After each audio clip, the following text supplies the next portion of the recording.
ಗೌರವ, ಅಭಿಮಾನ, ಹೆಮ್ಮೆ, ಶ್ರದ್ಧೆ, ಪೂಜಾಭಾವ ಅಪ್ಪ ಅವರ ಬಗ್ಗೆ, ಸಾಹಸ ಸಿಂಹ ಡಾಕ್ಟರ್ ವಿಷ್ಣುವರ್ಧನ್ ಅವರ ಬಗ್ಗೆ ಎಷ್ಟಿದೆ ಅನ್ನೋದು ಈ ಒಂದು ಸಂಖ್ಯೆಯಲ್ಲಿ ಅದು ಗೊತ್ತಾಗತ್ತೆ. ತಾವೆಲ್ಲರೂ ನಮ್ಮ ಸಿಂಹಗಳು, ಸಿಂಹಿಣಿಯರು.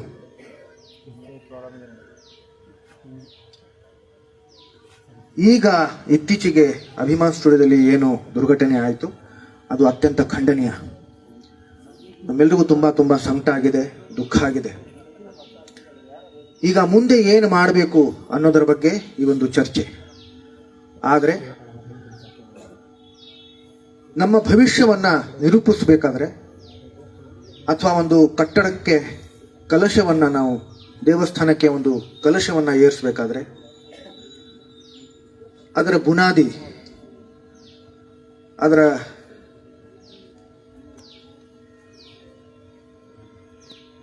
ಅಡಿಪಾಯ ಮೊದಲು ಕಟ್ಟಬೇಕಾಗತ್ತೆ. ನಮ್ಮ ಭವಿಷ್ಯವನ್ನ ನಿರೂಪಿಸಬೇಕಾದ್ರೆ ನಮ್ಮ ಇತಿಹಾಸ, ಅದರ ಸಂಪೂರ್ಣ ಮಾಹಿತಿ ನಮಗೆ ಗೊತ್ತಿರಬೇಕು. ಅದು ಗೊತ್ತಿಲ್ಲದೆ ನಮ್ಮ ಭವಿಷ್ಯವನ್ನು ನಿರೂಪಿಸೋದಕ್ಕೆ ಆಗಲ್ಲ. ಮಾಧ್ಯಮದ ಮುಖಾಂತರ, ಸಾಮಾಜಿಕ ಜಾಲತಾಣಗಳ ಮುಖಾಂತರ ಸಾಕಷ್ಟು ಗೊಂದಲಗಳು ನಾವು ನೋಡ್ತಾ ಇದ್ದೀವಿ. ನಮ್ಮಗಳ ಮೇಲೆ, ನಮ್ಮ ಕುಟುಂಬದವರ ಮೇಲೆ ಸಾಕಷ್ಟು ಆರೋಪಗಳನ್ನ ಕೆಲವರು ಹೊರಿಸ್ತಾ ಇದ್ದಾರೆ. ಅದಕ್ಕೆ ನಾನು ಮೊಟ್ಟ ಮೊದಲನೇದಾಗಿ ಸ್ಪಷ್ಟನೆ ಕೊಡಬೇಕು. ಇಲ್ಲಾಂತಂದ್ರೆ ನಿಮ್ಮಗಳ ಜೊತೆಯಲ್ಲಿ ಬೆರೆತ್ಕೊಂಡು ಕೆಲಸ ಮಾಡೋದಕ್ಕಾಗಲ್ಲ. ನಿಮಗೂ ಕೂಡ ಅದು ಒಂದು ಎಲ್ಲೋ ಒಂದು ಕಡೆ ಅದು ಒಂದು ಆತಂಕ ಇರುತ್ತೆ, ಗೊಂದಲ ಇರುತ್ತೆ. ಹಾಗಾಗಿ ನನಗೆ ಕೇವಲ 20 ನಿಮಿಷ ಸಮಯ ಕೊಡಿ. ಮೊದಲ 10 ನಿಮಿಷ ಅಲ್ಲ, ಬಹುಶಃ 8 ನಿಮಿಷ ಇರಬಹುದು. ನನ್ನ 2 ವಿಡಿಯೋಗಳನ್ನು ನಾನು ತೋರಿಸ್ತೀನಿ.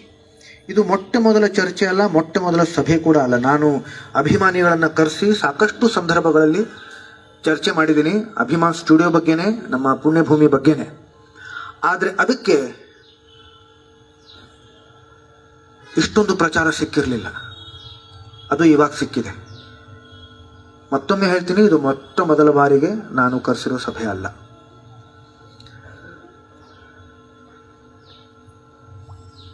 ಆ 2 ವಿಡಿಯೋಗಳನ್ನ ತಾವು ದಯವಿಟ್ಟು ನೋಡಿ. ಒಂದು ವಿಡಿಯೋ ಬಹುಶಃ 8-9 ವರ್ಷಗಳ ಹಿಂದೆ ಮಾಡಿರ್ತಕ್ಕಂಥ ವಿಡಿಯೋ. ಅದು ಅಭಿಮಾನಿಗಳನ್ನ ಕರೆಸಿದ್ದೆ. ಇದೇ ನಮ್ಮ ಹಳೆ ಮನೆ ಇತ್ತು, ಆ ಹಳೆ ಮನೆಗೆ ಕರೆಸಿದ್ದೆ. ಅವಾಗ ದಯವಿಟ್ಟು ಎಲ್ಲರೂ ಸ್ವಲ್ಪ ಫೋನ್ಗಳನ್ನ ಸೈಲೆಂಟಲ್ಲಿ ಇಡಿ.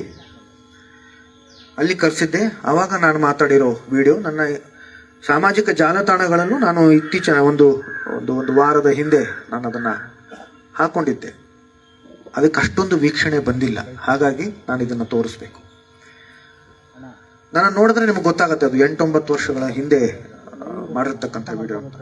ನಾನು ದಾಡಿ ಬಿಟ್ಕೊಂಡೆ ಈಗ 8-9 ವರ್ಷ ಆಯ್ತು. ಅದರ ಹಿಂದೆ ಇರ್ತಕ್ಕಂಥ ವಿಡಿಯೋ. ಮೊದಲು ಅದನ್ನ ನೋಡೋಣ. ಅದಾದ್ಮೇಲೆ 2.5 ವರ್ಷಗಳ ಹಿಂದೆ, ಅಂದ್ರೆ ನಮ್ಮ ಸ್ಮಾರಕ ಇನ್ನೂ ಉದ್ಘಾಟನೆ ಆಗಿರ್ಲಿಲ್ಲ, ಮೈಸೂರು ಸ್ಮಾರಕ ಇನ್ನೂ ಉದ್ಘಾಟನೆ ಆಗಿರ್ಲಿಲ್ಲ. ಅದಕ್ಕೆ ಮುಂಚೆ ನಾನು ಇಲ್ಲೇ ಕರ್ಸ್ಕೊಂಡಿದ್ದೆ, ಹೊಸ ಮನೆಗೆ ಕರ್ಸ್ಕೊಂಡಿದ್ದೆ. ಆವಾಗ ಅವರುಗಳ ಜೊತೆಯಲ್ಲಿ ಚರ್ಚೆ ಮಾಡಿರ್ತಕ್ಕಂಥ ವಿಡಿಯೋ. ಆ 2 ವಿಡಿಯೋಗಳನ್ನ ನಾವು ನೋಡೋಣ. ಅದಾದ್ಮೇಲೆ ನಾನು ಮಾತಾಡ್ತೀನಿ. ಮೊದಲನೇದಾಗಿ ನಮ್ಮ ಸಿಂಹಗಳು ಇವತ್ತು ಏನು ಬಂದ್ರು, ಅವರ ಸಂಖ್ಯೆ ನೋಡಿ, ಅವರ ಒಂದು ಉತ್ಸಾಹ ನೋಡಿ, ಪ್ರೀತಿ ನೋಡಿ, ಆತ್ಮೀಯತೆ ನೋಡಿ ತುಂಬಾ ಸಂತೋಷ ಆಯ್ತು. ಅವರಿಗೆ ನಾನು ಧನ್ಯವಾದಗಳನ್ನ ಹೇಳ್ತೀನಿ. ಎರಡನೇದಾಗಿ ಮೊದಲನೇದಾಗಿ ನಮ್ಮ ಸಿಂಹಗಳು ಇವತ್ತು ಏನು ಬಂದ್ರು, ಅವರ ಸಂಖ್ಯೆ ನೋಡಿ, ಅವರ ಒಂದು ಉತ್ಸಾಹ ನೋಡಿ, ಪ್ರೀತಿ ನೋಡಿ, ಒಂದು ಆತ್ಮೀಯತೆ ನೋಡಿ ತುಂಬಾ ಸಂತೋಷ ಆಯ್ತು. ಅವರಿಗೆ ನಾನು ಧನ್ಯವಾದಗಳನ್ನ ಹೇಳ್ತೀನಿ. ಎರಡನೇದಾಗಿ ಅಭಿಮಾನ್ ಸ್ಟುಡಿಯೋ ಬಗ್ಗೆ ಏನಿದೆ, ಆ ಪುಣ್ಯ ಭೂಮಿಯನ್ನ ನಾವು ಮುಟ್ಟೋ ಪ್ರಶ್ನೆನೇ ಬರಲ್ಲ. ನಾವು ಮೊದಲಿಂದ ಅದನ್ನ ಮಾಧ್ಯಮದ ಮುಖಾಂತರ ಹೇಳ್ತಾ ಇದೀವಿ, ಅದನ್ನ ನಾವು ಯಾವುದೇ ಕ್ಷಣದಲ್ಲೂ ಮುಟ್ಟಲ್ಲ ಅಂತ. ಮುಟ್ಟಲ್ಲ. ಅದು ಏನು ಅಂತ ಹೇಳಿದ್ರೆ ಅದು ವಿವಾದಾತ್ಮಕ ಒಂದು ಜಾಗ ಆಗಿ ಕೂತಿದೆ. ಕೋರ್ಟ್ ಅಲ್ಲಿ ಕೇಸ್ ಇದೆ. ಬಾಲಣ್ಣ ಅವ್ರ ಮಕ್ಕಳು ಸಾಕಷ್ಟು ಬಾರಿ ಮಾಧ್ಯಮದ ಮುಖಾಂತರ ಹೇಳ್ತಾರೆ, ನಮ್ಮ ಏನು ಅಭ್ಯಂತರ ಇಲ್ಲ, ನಾವು ಜಾಗ ಕೊಡೋದಕ್ಕೆ ಸಿದ್ಧ ಅಂತ ಹೇಳ್ತಾರೆ. ಆದ್ರೆ ಮೊನ್ನೆನೆ ಒಂದು ವಾಹಿನಿಯಲ್ಲಿ ಗೀತಾ ಬಾಲಿ ಅವರು, ಅಂದ್ರೆ ಬಾಲಣ್ಣ ಅವ್ರ ಮಗಳು, ಸ್ಪಷ್ಟವಾಗಿ ಹೇಳಿದ್ರು, ನಾವು ಕೊಡೋದಕ್ಕೆ ಸಿದ್ಧ ಆದ್ರೆ ಅದು ಕಾನೂನುಬದ್ಧವಾಗಿ ಮಾಡೋದಕ್ಕೆ ಸಿದ್ಧ ಇಲ್ಲ, ಕಾನೂನುಬದ್ಧವಾಗಿ ಮಾಡೋದಕ್ಕೆ ಆಗಲ್ಲ ಅಂತ ಹೇಳಿದ್ರು. ಯಾಕಂದ್ರೆ ಕೋರ್ಟ್ ಅಲ್ಲಿ ಇದೆ ಅದು ಕೇಸು, ಏನು ಮಾಡಕ್ಕಾಗಲ್ಲ ಅಂತ. ಕಾನೂನುಬದ್ಧವಾಗಿ ಅದು ಮಾಡೋದಕ್ಕೆ ಆಗಲ್ಲ ಅಂತಂದ್ರೆ ಅದು ಏನು ಪ್ರಯೋಜನ ಇಲ್ಲ. ಒಂದು ಇಟ್ಟಿಗೆನೂ ಅಲ್ಲಿ ಇಡೋದಕ್ಕೆ ಸಾಧ್ಯ ಆಗಲ್ಲ. ಇವಾಗಲೂ ಅಲ್ಲಿ ಮಂಟಪ ಕಟ್ಟಿರುವುದಾಗಿರಬಹುದು ಅಥವಾ ಸಮಾಧಿ ಕಟ್ಟಿರುವುದಾಗಿರಬಹುದು, ಇದು ಅಮ್ಮನೇ ಕಟ್ಟಿರೋದು. ಬೇರೆ ದೃಷ್ಟಿಯಲ್ಲಿ ಅಲ್ಲಿ ಒಂದು ದೊಡ್ಡ ಒಂದು ಸ್ಮಾರಕ ಕಟ್ಟಬೇಕು ಅಂತಂದ್ರೆ ಅದು ಸಾಧ್ಯ ಆಗೋದು ಸ್ವಲ್ಪ ಕಷ್ಟ ಆಗ್ತಿದೆ. ಜೊತೆಗೆ ಇವಾಗ ಒಂದು ಗಟ್ಟಿಯಾಗಿ ಧ್ವನಿ ಎತ್ತದ ಮೇಲೆ ಸರ್ಕಾರನು ತುಂಬಾ ಒಂದು ಆಸಕ್ತಿ ವಹಿಸಿ ಆದಷ್ಟು ಬೇಗ ಮೈಸೂರಲ್ಲಿ ಸ್ಮಾರಕ ಕಟ್ಟೋದಕ್ಕೆ ಪ್ರಾರಂಭ ಆಗ್ಬೇಕು ಅನ್ನೋ ದೃಷ್ಟಿಯಲ್ಲಿ ಪ್ರಯತ್ನ ಪಡ್ತಾ ಇದೆ. ಕೋರ್ಟ್ ಕೇಸು ಈಗ ಬರೋ ವಾರದಲ್ಲಿ ಅವ್ರದ್ದು ಒಂದು ದಿನಾಂಕ ನಿಗದಿ ಆಗಿದೆ. ಸರ್ಕಾರ ಹೇಳಿದೆ ಆದಷ್ಟು ಬೇಗ ನಾವು ಇದನ್ನ ಬಗೆಹರಿಸಿ ಕೆಲಸ ಪ್ರಾರಂಭ ಮಾಡಿಸ್ತೀವಿ ಅಂತ ಹೇಳಿದೆ. ಅಭಿಮಾನ್ ಸ್ಟುಡಿಯೋನಲ್ಲಿ ಸ್ಮಾರಕ ಆಗೋದು ಯಾಕೆ ಕಷ್ಟ ಅಂತ ನಾನು ಹೇಳ್ತೀನಿ. 2009 30 ಡಿಸೆಂಬರ್ ಅಲ್ಲಿ ಅಪ್ಪವ್ರದ್ದು ಸಂಸ್ಕಾರ ನಡೀತು. ಆಗ ಸರ್ಕಾರ ಈ 2 ಎಕರೆ ಜಾಗಕ್ಕೆ 2 ಕೋಟಿ ಮಂಜೂರು ಮಾಡಿತ್ತು. ಈಗ ಒಂದು ವೇಳೆ ಅದು ಜಾಗ ಕೊಡ್ತೀನಿ ಅಂತ ಇದ್ರೆ ಮೊದಲನೇದಾಗಿ ಅದು ಕಾನೂನುಬದ್ಧವಾಗಿ ಆಗ್ಬೇಕು. 2 ಎಕರೆ ಇದು ಸೆಪರೇಟ್ ಮಾಡಿ ಅಂತ ಅಂದ್ಬಿಟ್ಟು ನಾವು ಅಡ್ವೊಕೇಟ್ ಜನರಲ್ ಅವ್ರನ್ನ ಸಾಕಷ್ಟು ಬಾರಿ ಕೇಳಿದೀವಿ. ಅವರು 1 ಇಂಚು ಸಹ ಸೆಪರೇಟ್ ಮಾಡೋದಕ್ಕಾಗಲ್ಲ. ಇತ್ಯರ್ಥ ಆದ್ರೆ 10 ಎಕರೆಗೆ ಇತ್ಯರ್ಥ ಆಗ್ಬೇಕು ಅಂತ ಅಂದ್ಬಿಟ್ಟು ಬಹಳ ಸ್ಪಷ್ಟವಾಗಿ ಅವರು ಅದನ್ನ ಹೇಳಿದ್ದಾರೆ. ಹಾಗಾಗಿ ನಮಗೆ 2 ಎಕರೆ ಸೆಪರೇಟ್ ಆಗಿ ಆಗಲ್ಲ ಅದು ಒಂದು. ಜೊತೆಗೆ ಸರ್ಕಾರ 2 ಎಕರೆಗೆ 2 ಕೋಟಿ ಏನು ಮಂಜೂರು ಮಾಡಿತ್ತು. ಈಗ ಒಂದು ವೇಳೆ ಅದು ಅವರು ಕೇಸು ವಿಡ್ರಾ ಮಾಡ್ಕೊಂಡ್ರೆ ಗೀತಾ ಬಾಲಿ ಅವರು 2 ಎಕರೆ ಜಾಗಕ್ಕೆ 2 ಕೋಟಿನೇ ಸಾಕಾಗಬಹುದಾ? 2 ಕೋಟಿಗೆ 2 ಎಕರೆ ಕೊಡ್ತಾರ ಅನ್ನೋದು ಒಂದು ದೊಡ್ಡ ಪ್ರಶ್ನೆ. ಬಾಲಣ್ಣವ್ರ ಮಗ ಹೇಳ್ಕೊಂಡಿದ್ದಾರೆ, ನಾವು 150 ಅಡಿ ಬೈ 50 ಅಡಿ ಉಚಿತವಾಗಿ ಸರ್ಕಾರ ಕೊಡ್ತೀವಿ, ಸ್ಮಾರಕ ಕಟ್ಕೊಳ್ಳಿ ಅಂತ ಅಂದ್ಬಿಟ್ಟು ಹೇಳಿದ್ದಾರೆ. 150 ಬೈ 50 ಅಡಿ ಕೊಡ್ತೀವಿ ಅಂತ ಹೇಳಿದ್ರೆ ಅದು ಸಹ ಕಾನೂನುಬದ್ಧವಾಗಿ ಆಗ್ಬೇಕು ಮೊದಲನೇದಾಗಿ. ಎರಡನೇದಾಗಿ ಅದು ಅಷ್ಟು ಜಾಗದಲ್ಲಿ ಅಪ್ಪ ಅವರ ಗತ್ತಿಗೆ ಅಲ್ಲಿ ಸ್ಮಾರಕ ಕಟ್ಟೋದಕ್ಕಾಗತ್ತಾ ಅನ್ನೋದನ್ನ ಎಲ್ರೂ ಯೋಚನೆ ಮಾಡಬೇಕು. 150 ಬೈ 50 ಅಡಿ ಅಂತಂದ್ರೆ ಬರೀ ಹೋಗೋದಕ್ಕೆ ಬರೋದಕ್ಕೆ ದಾರಿ, ಒಂದು ಪ್ರದಕ್ಷಿಣೆ ಹಾಕೋದಕ್ಕೆ ಮಾತ್ರ ಒಂದು ಅವಕಾಶ ಸಿಗುತ್ತೆ. ಹಾಗಾಗಿ ಅಲ್ಲಿ ಸ್ಮಾರಕ ಕಟ್ಟೋದಕ್ಕಾಗಲ್ಲ. ಅದರಿಂದ ನಾವು ಸ್ಮಾರಕ ಮೈಸೂರಲ್ಲಿ ಕಟ್ತೀವಿ. ಇಲ್ಲಿ ಪುಣ್ಯ ಭೂಮಿಗೆ ಸಿಗಬೇಕಾದ ಏನು ಒಂದು ಆದ್ಯತೆ ಇದೆ ಅದು ಸಿಗಬೇಕು ಅನ್ನೋ ದೃಷ್ಟಿಯಲ್ಲಿ ನಾವು ಪ್ರಯತ್ನ ಪಡ್ತೀವಿ. ಇಷ್ಟು ಇದೆ. ಜೊತೆಗೆ ಸಾಕಷ್ಟು ಜನಗಳು ಕೂತ್ಕೊಂಡು ಇದು ವ್ಯಾಪಾರೀಕರಣ ಇಲ್ಲಿ ನಡೀತಾ ಇದೆ ಅಂತ ಅಂದ್ಬಿಟ್ಟು ಒಂದು ಅಪವಾದ ಇದೆ. ದಯವಿಟ್ಟು ಎಲ್ಲರೂ ಅರ್ಥ ಮಾಡ್ಕೋಬೇಕು, ನನಗ್ ತಿಳಿ ಹೇಳ್ಬೇಕು ಇದು ಹೇಗೆ ಇಲ್ಲಿ ವ್ಯಾಪಾರೀಕರಣ ಮಾಡೋದಕ್ಕೆ ಸಾಧ್ಯ ಅಂತ. ಯಾಕಂತಂದ್ರೆ ಇಲ್ಲಿ ಏನೇ ಆದ್ರೂ ಸಹ ಇಲ್ಲಿ ನಾಳೆ ಇನ್ಸ್ಟಿಟ್ಯೂಟ್, ಒಂದು films and Television Institute of India ಅದರ ಒಂದು ಶಾಖೆ ಆದ್ರೂ ಕೂಡ ಮೈಸೂರಲ್ಲಿ ಅದು ರಾಜ್ಯ ಸರ್ಕಾರ ಹಾಗೂ ಕೇಂದ್ರ ಸರ್ಕಾರದ ಒಂದು ಜಂಟಿ ಯೋಜನೆ ಆಗುತ್ತೆ. ಇದು ನೀವು ಮಾಡಿ ಅಂತ ನಾವು ಕೇಳ್ತಾ ಇದೀವಿ. ಇದು ಸರ್ಕಾರದ ಟ್ರಸ್ಟ್, ಸರ್ಕಾರದ ಜಾಗ, ಸರ್ಕಾರದ ದುಡ್ಡು, ಅದಕ್ಕೆ ಮಾನ್ಯ ಮುಖ್ಯಮಂತ್ರಿಗಳ ಅಧ್ಯಕ್ಷರು. ಇಲ್ಲಿ ವೈಯಕ್ತಿಕ ಕುಟುಂಬಕ್ಕೆ ಅಥವಾ ಒಬ್ಬ ವ್ಯಕ್ತಿಗೆ ಜೋಬು ತುಂಬಿಕೊಳ್ಳೋದಕ್ಕೆ ಅವಕಾಶ ಇಲ್ಲ, ಸಾಧ್ಯತೆನೇ ಇಲ್ಲ, ಆಸ್ಪದನೇ ಇಲ್ಲ. ಇದನ್ನ ದಯವಿಟ್ಟು ಅರ್ಥ ಮಾಡ್ಕೋಬೇಕು. ನಾಳೆ ಇದು ಇನ್ಸ್ಟಿಟ್ಯೂಟ್ ಆದ್ರೆ ಇದು ಕನ್ನಡಿಗರಿಗೆ ಒಂದು ಹೆಮ್ಮೆಯ ವಿಷಯ ಆಗುತ್ತೆ, ಇಡೀ ಕರ್ನಾಟಕಕ್ಕೆ ಒಂದು ಕೊಡುಗೆ ಆಗುತ್ತೆ. ಇದನ್ನ ದಯವಿಟ್ಟು ಎಲ್ಲರೂ ಅರ್ಥ ಮಾಡ್ಕೋಬೇಕು. ನಮ್ಮ ಅಭಿಮಾನಿಗಳಿಗೆ ಹೇಳ್ತಾ ಇದ್ದೀನಿ ನಾನು ಈ ಒಂದು ಇದರ ಮುಖಾಂತರ, ಮಾಧ್ಯಮದ ಮುಖಾಂತರ, ಯಾರು ಸಹ ದಯವಿಟ್ಟು ತಮಗೇನಾದ್ರೂ ಬೇಜಾರಿದ್ರೆ, ದುಃಖ ಏನಾದ್ರೂ ಆಗಿದ್ರೆ ದಯವಿಟ್ಟು ನಮ್ಮನ್ನ ಕ್ಷಮಿಸಿ ಅಂತ ನಾನು ಕೈ ಮುಗಿದು ಕೇಳ್ಕೊತೀನಿ. ನಾವೆಲ್ಲರೂ ಜೊತೆಲಿ ಇರಬೇಕು, ಜೊತೆಲಿ ಪ್ರೀತಿಯಿಂದ ಇರಬೇಕು. ಅದೇ ಒಂದು ದೊಡ್ಡ ಶಕ್ತಿ. ತಾವುಗಳು ಸಿಂಹಗಳು ನಮ್ಮ ಜೊತೆಲಿ ಇದ್ರೆ ಅದು ಒಂದು ದೊಡ್ಡ ಶಕ್ತಿಯಿಂದ ಈ ಒಂದು ಸ್ಮಾರಕ, ಈ ಒಂದು ಪುಣ್ಯ ಭೂಮಿ ಆದಷ್ಟು ಬೇಗ ಅದಕ್ಕೊಂದು ಆದ್ಯತೆ ಸಿಗತ್ತೆ, ಒಂದು ನಿರ್ಮಾಣ ಆಗತ್ತೆ ಅಂತ ನಾನು ಹೇಳ್ತೀನಿ.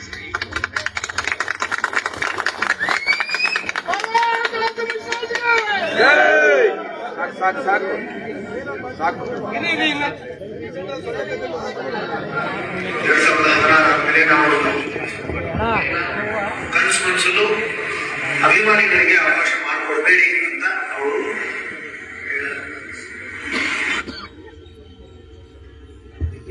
ಇತ್ತೀಚೆಗೆ ಆಗಿರ್ತಕ್ಕಂಥ ಬೆಳವಣಿಗೆ ಏನಿದೆ ಅದರಿಂದ ಈ ಮೊದಲ ಸೃಷ್ಟಿಯಾಗಿದೆ.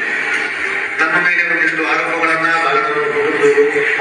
ಅಮ್ಮ ಅವರು 2 ಬಾರಿ ಕರೆ ಮಾಡಿ ಅವರಿಗೆ ಇಲ್ಲಿ ಅಭಿಮಾನಿಗಳಿಗೆ ಯಾವುದೇ ತರಹದ ಪೂಜಾ ಕಾರ್ಯಕ್ರಮಗಳಿಗೆ ಅವಕಾಶ ಮಾಡಿಕೊಡ್ಬೇಡಿ ಅಂತ ಹೇಳದಂತೆ ಒಂದು ಆರೋಪ. ಎರಡನೇದಾಗಿ ಕೇವಲ 200 ಜನ ಬರ್ತಾರೆ ಅನ್ನೋದು ಎರಡನೇ ವಿಷಯ ಆಗಿತ್ತು. ಮೂರನೇದು ಮಾನ್ಯ ನ್ಯಾಯಾಧೀಶರು ಮಾತ್ರ ಹೇಳ್ತಾರೆ, ನಮ್ಮ ಕುಟುಂಬದವರ ಅನುಮತಿ ಇದ್ದಲ್ಲಿ ಅಲ್ಲಿರ್ತಕ್ಕಂಥ ಸಮಾಜ ಇದೆ ಅದನ್ನ ನಾವು ತೆರವುಗೊಳಿಸ್ತೀವಿ. ಮೊದಲನೇದಾಗಿ ಅಮ್ಮವರು ಆ ತರದ ಹೇಳಿಕೆಯನ್ನ ಕೊಡಲ್ಲ, ಕರೆ ಬದುಕು ಇಲ್ಲ, ಕನಸು ಮನಸ್ಸಲು ಅಭಿಮಾನಿಗಳಿಗೆ ಅವಕಾಶ ಮಾಡಿಕೊಡ್ಬೇಡಿ ಅಂತ ಅವರು ಹೇಳಿದ್ದಾರೆ. ಅವರಿಗೆಲ್ಲ ಅಭಿಮಾನ, ಗೌರವ, ಕಾಳಜಿ, ಪ್ರೀತಿ ಏನಿದೆ ಅದು ನಮ್ಗೆ ಯಾರಿಗೂ ಇಲ್ಲ. ಅವರನ್ನ ನಾವು ಉಳಿಸೋಕ್ಕಾಗಲ್ಲ. ಅಚ್ಚಾಕಿಸ್ಕೊಂಡ್ರು ಅವರ ಸ್ಥಾನಕ್ಕೆ ನಮ್ಮನ್ನ ನಾವು ಅನಿಸೋಕ್ಕಾಗಲ್ಲ. ಅವರ ಸ್ಥಾನನೇ ಅದನ್ನ ನಾವು ಎಲ್ಲೂ ಅರ್ಥ ಅವ್ರ ಮೇಲೆ ಆರೋಪ ಮಾಡಿದ್ರೆ ನಮ್ಮ ತಾಯಿ ಮೇಲೆ ಮಾತೇ ಇನ್ನೊಂದು ಹೇಳಿದೆ ನಾನು, ಅದು ಸಾಕ್ಷಿ ಚಿತ್ರದಲ್ಲಿದೆ. ಅಪ್ಪ ಅವರು ಅಮ್ಮನ್ನ ತಾಯಿ ಸ್ಥಾನ ಕೊಟ್ಟಿದ್ರು. ಹೋಗ್ತಾ ಹೋಗ್ತಾ ನೀನು ನನ್ನ ತಾಯಿ ಅಂತ ಹೇಳ್ತಾರೆ. ಅವ್ರ ಬಗ್ಗೆ ಆರೋಪ ಮಾಡಬಾರ್ದು. ಅವ್ರ ಬಗ್ಗೆ ಯಾರಾದ್ರೂ ಆರೋಪ ಮಾಡಿದ್ರೆ, ಕುಟುಂಬದ ಮೇಲೆ ನಾವು ಯಾರಾದ್ರೂ ಆರೋಪ ಮಾಡಿದ್ರೆ ನಾವು ಅವ್ರನ್ನ ಕೇಳ್ಬೇಕಾ, ಅವ್ರನ್ನ ಇದು ಮಾಡ್ಬೇಕಾ, ಅಥವಾ ಹೌದಾ ಹಾಗಾದ್ರೆ ಇವೇ ಸರಿ ಅಂತ ನಾವು ಘೋಷಿಸ್ಬೇಕು ಅಲ್ವಾ? ಅದು ಮಾಡಲಿಲ್ಲ. ಅದು ಸಮಸ್ಯೆ. ನಮ್ಮ ಜನಗಳ ಬಗ್ಗೆ, ನಮ್ಮ ವ್ಯಕ್ತಿಗಳ ಬಗ್ಗೆ ನಮಗೆ ಗೊತ್ತಿಲ್ಲ. ನಮ್ಮ ವ್ಯಕ್ತಿಗಳ ಬಗ್ಗೆ, ಅವರ ವ್ಯಕ್ತಿತ್ವದ ಬಗ್ಗೆ ನಮಗೆ ಗೊತ್ತಿಲ್ಲ. ಇದು ದುರಂತ, ಇದು ಆಗಬಾರ್ದು. ಎರಡನೇದಾಗಿ ಅದು ಕೇವಲ 200 ಜನ ಬರ್ತಾರೆ ಅನ್ನೋದು ಆರೋಪ. 200 ಜನ ಹೋದ ವರ್ಷ ನಾವು ನೋಡೋದು ಕಟೌಟ್ ಜಾತ್ರೆಯಲ್ಲಿ 2.4 ಲಕ್ಷದ ಪುಣ್ಯ ಸ್ಮರಣೆ ಕೂಡ 1000 ಜನ ಬರ್ತಾರೆ. ಮೂರನೇದಾಗಿ ಅನುಮತಿ ಬೇಕು. ನಮ್ಮ ಅನುಮತಿ ನಾವು ಯಾವುದೇ ಕಾರಣಕ್ಕೂ ಇಲ್ಲಿ ಇರ್ತಕ್ಕಂಥ ಸಮಾಧಿ ಏನಿದೆ ಅದನ್ನ ತೆರವುಗೊಳಿಸಿ ಅಂತ ಯಾವುದೇ ಕಾರಣಕ್ಕೂ ನಾವು ಆ ತರದ ಅನುಮತಿ ಕೊಡಲ್ಲ. ಆ ತರದ್ದು ಮದುವೆ ಮಾಡಲ್ಲ. ಕೇಳ್ಕೊಳ್ಬೇಕು. ಯಾಕಂತಂದ್ರೆ ಇದು ಒಂದು ಪೂಜಾ ಸ್ಥಾನ ಆಗಿದೆ, ದೇವಸ್ಥಾನ ಆಗಿದೆ. ಈ ಅನುಮತಿ ಯಾವ ರೀತಿ ಅನುಮತಿ ಕೊಡಬೇಕು? ಅಭಿಮಾನಿಗಳಿಗೆ ಇಲ್ಲಿ ವರ್ಷ ಇಡೀ ಇಲ್ಲಿ ಬಂದು ಹೋಗೋದಕ್ಕೆ ಅವಕಾಶ. ಅದರ ಜೊತೆಗೆ 2 ಬಾರಿ ಸೆಪ್ಟೆಂಬರ್ 18, ಡಿಸೆಂಬರ್ 30 2 ಬಾರಿ ವಿಜೃಂಭಣೆಯಿಂದ ಅವರ ಹುಟ್ಟುಹಬ್ಬ ಹಾಗೂ ಅವರ ಪುಣ್ಯಸ್ಮರಣೆಯನ್ನು ಆಚರಿಸಿಕೊಳ್ಳೋದಕ್ಕೆ ಅವಕಾಶ. ಇದು ಅನುಮತಿ ಕೊಡಬೇಕಾದವರು ಯಾರು? ಬಾಲನ ನಮ್ಮ ಕುಟುಂಬದವರು. ಯಾಕಂದ್ರೆ ಜಾಗ ಇದ್ದದ್ದು ಅವರ ಮಾಲೀಕತ್ವ, ಅವ್ರ ಜಾಗ. ಹಾಗಾಗಿ ಅವರು ಅಭಿಮಾನಿಗಳಿಗೆ ಕೊಡಬೇಕು. ನಾನು ಮತ್ತೆ ಮೊದಲೊಮ್ಮೆ ಈಗ ಕೇಳ್ಕೊತೀನಿ. ಯಾಕಂದ್ರೆ ಏನು ಅಂತಂದ್ರೆ, ಬಾಲನವರ ಕುಟುಂಬದವರು ದೊಡ್ಡ ಮನಸ್ಸು ಮಾಡಿ ಈ 10 ಗುಂಟೆ ಜಾಗ ಇದೆ, ಅದು ಅಭಿಮಾನಿಗಳಿಗೋಸ್ಕರ ಬಿಟ್ಕೊಡ್ಬೇಕು. ಅವರ ಮಾಲೀಕತ್ವದ್ದೇ ಜಾಗ ಆಗಿದೆ, ಯಾರಿಗೂ ಕೊಡೋದು ಬೇಡ, ಯಾರು ಕೊಂಡ್ಕೊಳ್ಳೋ ಅವಶ್ಯಕತೆಯೂ ಇಲ್ಲ, ಅವ್ರದೇ ಜಾಗ ಆಗುತ್ತೆ. ಆದ್ರೆ ಇದಕ್ಕೋಸ್ಕರ ನಾನು ಆಗಲೇ ಉದಾಹರಣೆ ಕೊಟ್ಟೆ. ಎಷ್ಟು ಹಳ್ಳಿಗಳಲ್ಲಿ, ಊರುಗಳಲ್ಲಿ ಶ್ರೀಮಂತರು ಏನ್ ಮಾಡ್ತಾರೆ, ದೇವಸ್ಥಾನಕ್ಕೋಸ್ಕರ ಅಂತ ಬಿಟ್ಟು ಒಂದಿಷ್ಟು ಜಾಗ ಕೊಡ್ತಾರೆ. ನಾನು ಅದು ದೊಡ್ಡತನ, ನಾನು ದೊಡ್ಡಂತ ಕೊಡ್ತಾರ. ಅದೇ ರೀತಿಯಲ್ಲಿ ಇವರು ಸಹ, ಇದು ಒಂದು ದೇವಸ್ಥಾನ, ಇವರು ಸಹ ಈ ಅಭಿಮಾನಿಗಳಿಗೋಸ್ಕರ ಈ ಒಂದು 10 ಗುಂಟೆ ಜಾಗನ ಬಿಟ್ಟುಕೊಡ್ಬೇಕು. ಈ ಕಾರ್ಯಕ್ರಮಗಳನ್ನ ಮಾಡ್ಕೊಂಡು ಹೋಗೋದಕ್ಕೆ ಬಿಟ್ಟುಕೊಡ್ಬೇಕು.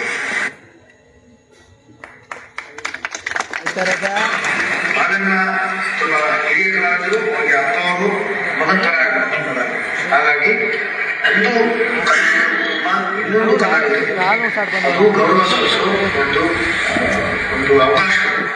ಅದನ್ನ ಗೌರವ ಸಲ್ಲಿಸಿದ್ರೆ ನಿಜಕ್ಕೂ ಇಡೀ ಕರ್ನಾಟಕಕ್ಕೆ ಒಂದು ಹೆಮ್ಮೆ ವಿಚಾರ ಆಗುತ್ತೆ. ಎಲ್ಲ ಅಭಿಮಾನಿಗಳ ಮನಸ್ಸಲ್ಲಿ ಬಾಲಣ್ಣ ಅವರು, ಬಾಲಣ್ಣ ಕುಟುಂಬದವರು ಚಿರಸ್ಥಾಯಿಯಾಗಿ ಹೋಗ್ತಾರೆ. ಹಾಗಾಗಿ ಇವತ್ತು ಈ ಸಂದರ್ಭದಲ್ಲಿ ನಾನು ವಿಡಿಯೋ ಮಾಡ್ತಾ ಇದ್ದೀರಾ, ನಾನು ಈ ವಿಡಿಯೋ ಮುಖಾಂತರ ಅವ್ರನ್ನ ಕೇಳ್ಕೊತೀನಿ, ಕೇಳ್ಕೊತೀನಿ, ಅಭಿಮಾನಿಗಳ ಪರವಾಗಿ ಕೇಳ್ಕೊತೀನಿ, ನಮ್ಮ ಕುಟುಂಬದ ಪರವಾಗಿ ಕೇಳ್ಕೊತೀನಿ. ದಯವಿಟ್ಟು ಅಭಿಮಾನಿಗಳಿಗೋಸ್ಕರ ಇದನ್ನ 10 ಗುಂಟೆ ಜಾಗ ಬಿಟ್ಕೊಡಿ. ಇದರಿಂದ ನೀವು ದುಡ್ಡು ಬೇಕು ಅಂತ ಏನಾದ್ರು ಇದ್ದಲ್ಲಿ ಅಭಿಮಾನಿಗಳು ತುಂಬಾ ಶ್ರೀಮಂತರು. ಅವ್ರು ಏನ್ ಬೇಕಾದ್ರೂ ಮಾಡಬಹುದು, ಖರೀದಿಸಬಹುದು. ಆದರೆ ಅಭಿಮಾನಿಗಳು ಹೇಗೆ ಶ್ರೀಮಂತರು, ನೀವು ಸಹ ಅಷ್ಟೇ ಶ್ರೀಮಂತರಾಗಬೇಕು. ಅದೇ ಶ್ರೀಮಂತಿಗೆ ಅದೇ ಶ್ರೀಮಂತಿಯನ್ನ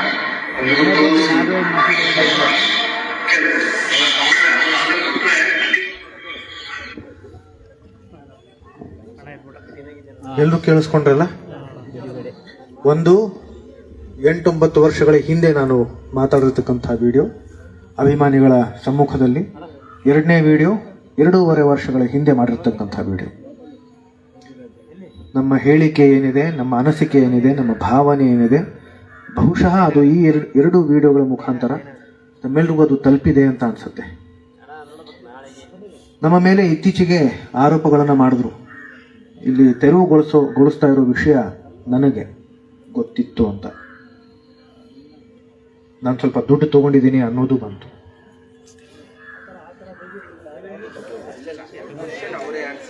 ಮಧ್ಯದಲ್ಲಿ ಮಾತಾಡಬೇಡಿ, ಹೇಳಿ. ಎರಡನೇದಾಗಿ ಅಮ್ಮವರು ನಮ್ಮ ಕುಟುಂಬದವರು ತೆರವುಗೊಂಡಿದ್ದಕ್ಕೆ ತುಂಬಾ ಸಂತೋಷ ಪಟ್ಟಿರ್ತೀವಿ ಅಂತಾನು ಹೇಳಿದ್ರು. ಎಂಥ ದುರಂತ ರಾಜ ಇದು, ಎಂಥ ದುರಂತ.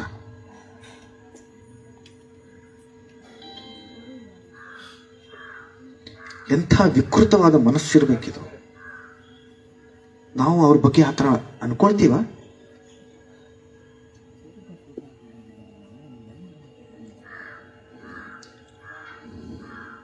ತಂದೆ ಸಮಾಧಿ ಅದು ತೆರವುಗೊಂಡ್ರೆ ನಾವು ಸಂತೋಷ ಪಡ್ತೀವ, ಅಥವಾ ಅದು ತೆರವುಗೊಳ್ಳೋದಕ್ಕೆ ನಾವು ದುಡ್ಡು ತಗೊಳ್ತೀವ? ಅಂಥ ದುಡ್ಡು ನಮಗೆ ಬೇಕಾ? ಅವಶ್ಯಕತೆ ಇದೆಯಾ? ಎಂಥ ಆರೋಪ ಇದು.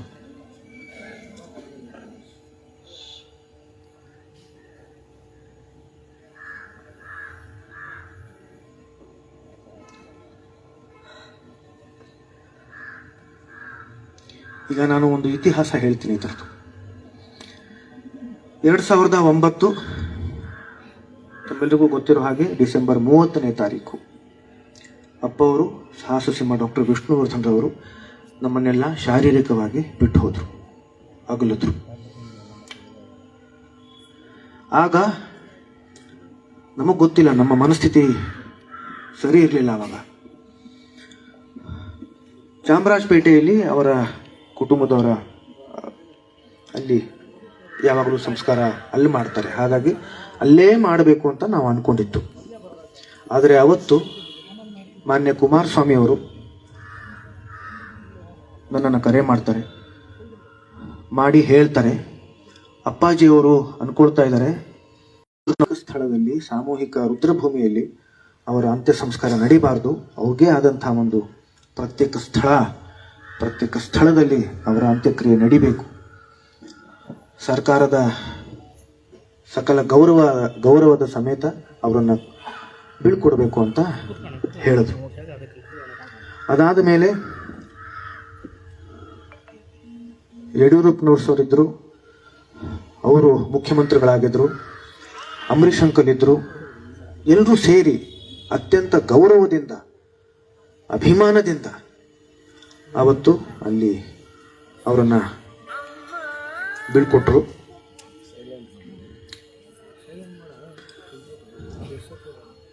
ಅವರ ಆ ಒಂದು ಗೌರವಕ್ಕೆ, ಅವರು ತೋರಿಸಿರೋ ಒಂದು ಪ್ರೀತಿಗೆ ನಾವು ನಮ್ಮ ಕುಟುಂಬ ಯಾವತ್ತೂ ಚಿರಋಣಿಯಾಗಿರ್ತೀವಿ. ಅವತ್ತು ಯಾರ್ಯಾರು ಸೇರಿ ಅದನ್ನು ಮಾಡಿದ್ರು ನನಗೆ ಗೊತ್ತಿಲ್ಲ. ನನಗೆ ಗೊತ್ತಿರೋದು ಒಂದು ಕುಮಾರಸ್ವಾಮಿ ಸರ್, ದೇವೇಗೌಡರು, ನಂತರ ಅಂಬರೀಷ್ ಅಂಕಲ್, ಆವಾಗ ಆಗಿರೋ ಮುಖ್ಯಮಂತ್ರಿಗಳು ಯಡಿಯೂರಪ್ಪನವರು, ಅನಂತ್ ಕುಮಾರ್ ಸರ್ ಇರಬಹುದು, ಸಾಕಷ್ಟು ಜನ ಇದ್ರು. ಆದರೆ ಅದು ಸಂಸ್ಕಾರ ನಡೀತು.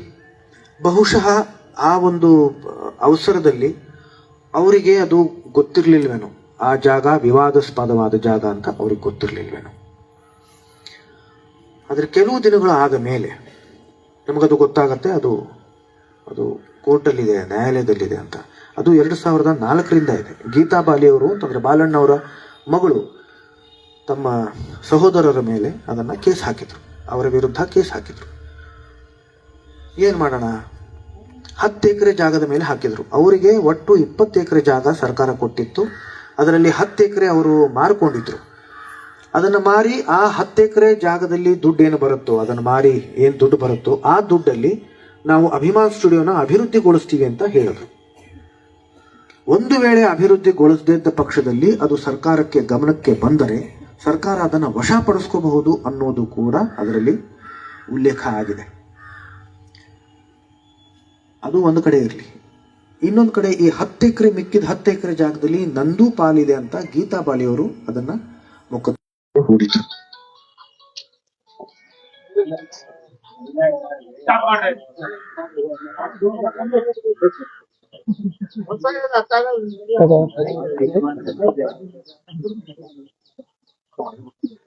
ಅದಾದ ಮೇಲೆ ಸರ್ಕಾರ ಯಡಿಯೂರಪ್ಪನವರು ತಕ್ಷಣ 10 ಕೋಟಿ ರೂಪಾಯಿ ಮಂಜೂರು ಮಾಡಿದ್ರು ಈ ಸ್ಮಾರಕಕ್ಕೆ. ಒಂದು ಪ್ರತಿಷ್ಠಾನ ಟ್ರಸ್ಟ್ ನ ಶುರು ಮಾಡಿದ್ರು. ಡಾಕ್ಟರ್ ವಿಷ್ಣುವರ್ಧನ್ ಟ್ರಸ್ಟ್ ಅಂತ, ಅದು ಸರ್ಕಾರದ ಟ್ರಸ್ಟ್. ಅದಕ್ಕೆ ಮಾನ್ಯ ಮುಖ್ಯಮಂತ್ರಿಗಳೇ ಅಧ್ಯಕ್ಷರಾಗಿರ್ತಾರೆ. ಅಮ್ಮವರು ಮತ್ತೆ ನಾನು ಇಬ್ರು ಅದರಲ್ಲಿ ಟ್ರಸ್ಟೀಸ್ ಇದ್ದೀವಿ. ನಮ್ಮ ಜೊತೆ ಇನ್ನೂ ಸಾಕಷ್ಟು ಜನ ಅದರಲ್ಲಿ ಟ್ರಸ್ಟೀಸ್ ಇದ್ದಾರೆ. ನಮಗೆ ಒಂದು ವಿಶೇಷವಾದಂತಹ ಆದ್ಯತೆ ಇದೆ, ನಮ್ಮ ಮಾತಿಗೆ ಒಂದು ಬೆಲೆ ಇದೆ. ನಾವು ಕುಟುಂಬದವರು ಆಗಿರೋದ್ರಿಂದ ಅದು ಒಂದು ಬೆಲೆ ಇದೆ ಅಷ್ಟೇ.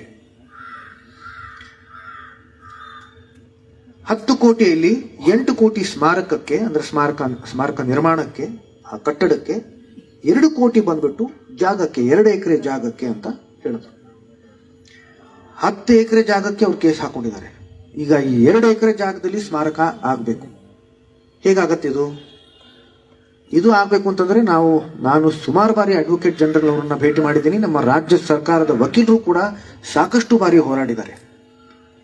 ಇದು ಒಂದು 2 ಎಕರೆ ಜಾಗ ಏನಿದೆ ಅದನ್ನು ಸೆಪರೇಟ್ ಮಾಡಿ ಸರ್ಕಾರ ಅದಕ್ಕೆ 2 ಕೋಟಿ ಮಂಜೂರು ಮಾಡಿದೆ. ಅದು 2 ಕೋಟಿ ತಗೊಂಡು ನಮಗೆ ಅವಕಾಶ ಮಾಡಿಕೊಡಿ ಅದನ್ನ ಸ್ಮಾರಕ ಕಟ್ಟೋದಕ್ಕೆ. ಆದ್ರೆ ಸರ್ಕಾರ ಅಂದ್ರೆ ನ್ಯಾಯಾಲಯ ಹೇಳ್ತು ಅದು 10 ಎಕರೆ ಮೇಲೆ ಕೇಸ್ ಹಾಕಿದ್ದಾರೆ, ಮೊಕದ್ದಮೆ ಹೂಡಿದ್ದಾರೆ. ಅದು ಇತ್ಯರ್ಥ 10 ಎಕರೆ ಮೇಲೇನೆ ಆಗ್ಬೇಕು ಅಂತ, 2 ಎಕರೆ ಸೆಪರೇಟ್ ಮಾಡಕ್ಕಾಗಲ್ಲ ಅಂತ ಹೇಳಿದ್ರು. ಎಷ್ಟೇ ಪ್ರಯತ್ನ ಪಟ್ಟರು ಅದು ಆಗ್ಲಿಲ್ಲ. ಗೀತಾ ಬಾಲಿ ಅವರನ್ನು ನಾವು ಸಾಕಷ್ಟು ಬಾರಿ ಕೇಳ್ಕೊಂಡ್ವಿ. ನಮ್ಮ ಎದುರುಗಡೆ ಸಾಕಷ್ಟು ಬಾರಿ ಒಕ್ಕೊಂಡ್ರು ಕೂಡ, ಆದ್ರೆ ಅದು ಆಗ್ಲಿಲ್ಲ. ಅದಾದ ಮೇಲೆ ಆಗ್ಲಿಲ್ಲ. ಆಮೇಲೆ ಗೊತ್ತಾಯ್ತು ಅದು ಯಾಕೆ ಆಗಲ್ಲ ಅಂತ. ಅವರು ಬಹುಶಃ ಇದು ಆಗೋದಕ್ಕೋಸ್ಕರ ಆ ಕೇಸ್ನ ವಿಡ್ರಾ ಮಾಡ್ಕೊಂಡ್ರೆ, ಯಾಕಂದ್ರೆ ವಿಡ್ರಾ ಮಾಡೋದು ಒಂದೇ ಒಂದು ದಾರಿ, ಇಲ್ಲ ಇತ್ಯರ್ಥ ಆಗಬೇಕು ಇಲ್ಲ ವಿಡ್ರಾ ಮಾಡ್ಕೋಬೇಕು. ಇತ್ಯರ್ಥ ಆಗೋದಕ್ಕೆ ಎಷ್ಟು ವರ್ಷ ತಗೊಳುತ್ತೋ ಗೊತ್ತಿಲ್ಲ, ವಿಡ್ರಾ ಮಾಡ್ಕೋಬಹುದು.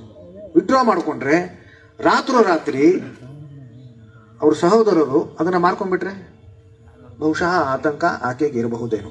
ಹಾಗಾಗಿ ಆಕೆ ವಿಡ್ರಾ ಮಾಡ್ಕೊಂಡಿಲ್ಲ ಅದನ್ನ, ಅದು ಹಾಗೇ ಉಳಿತು.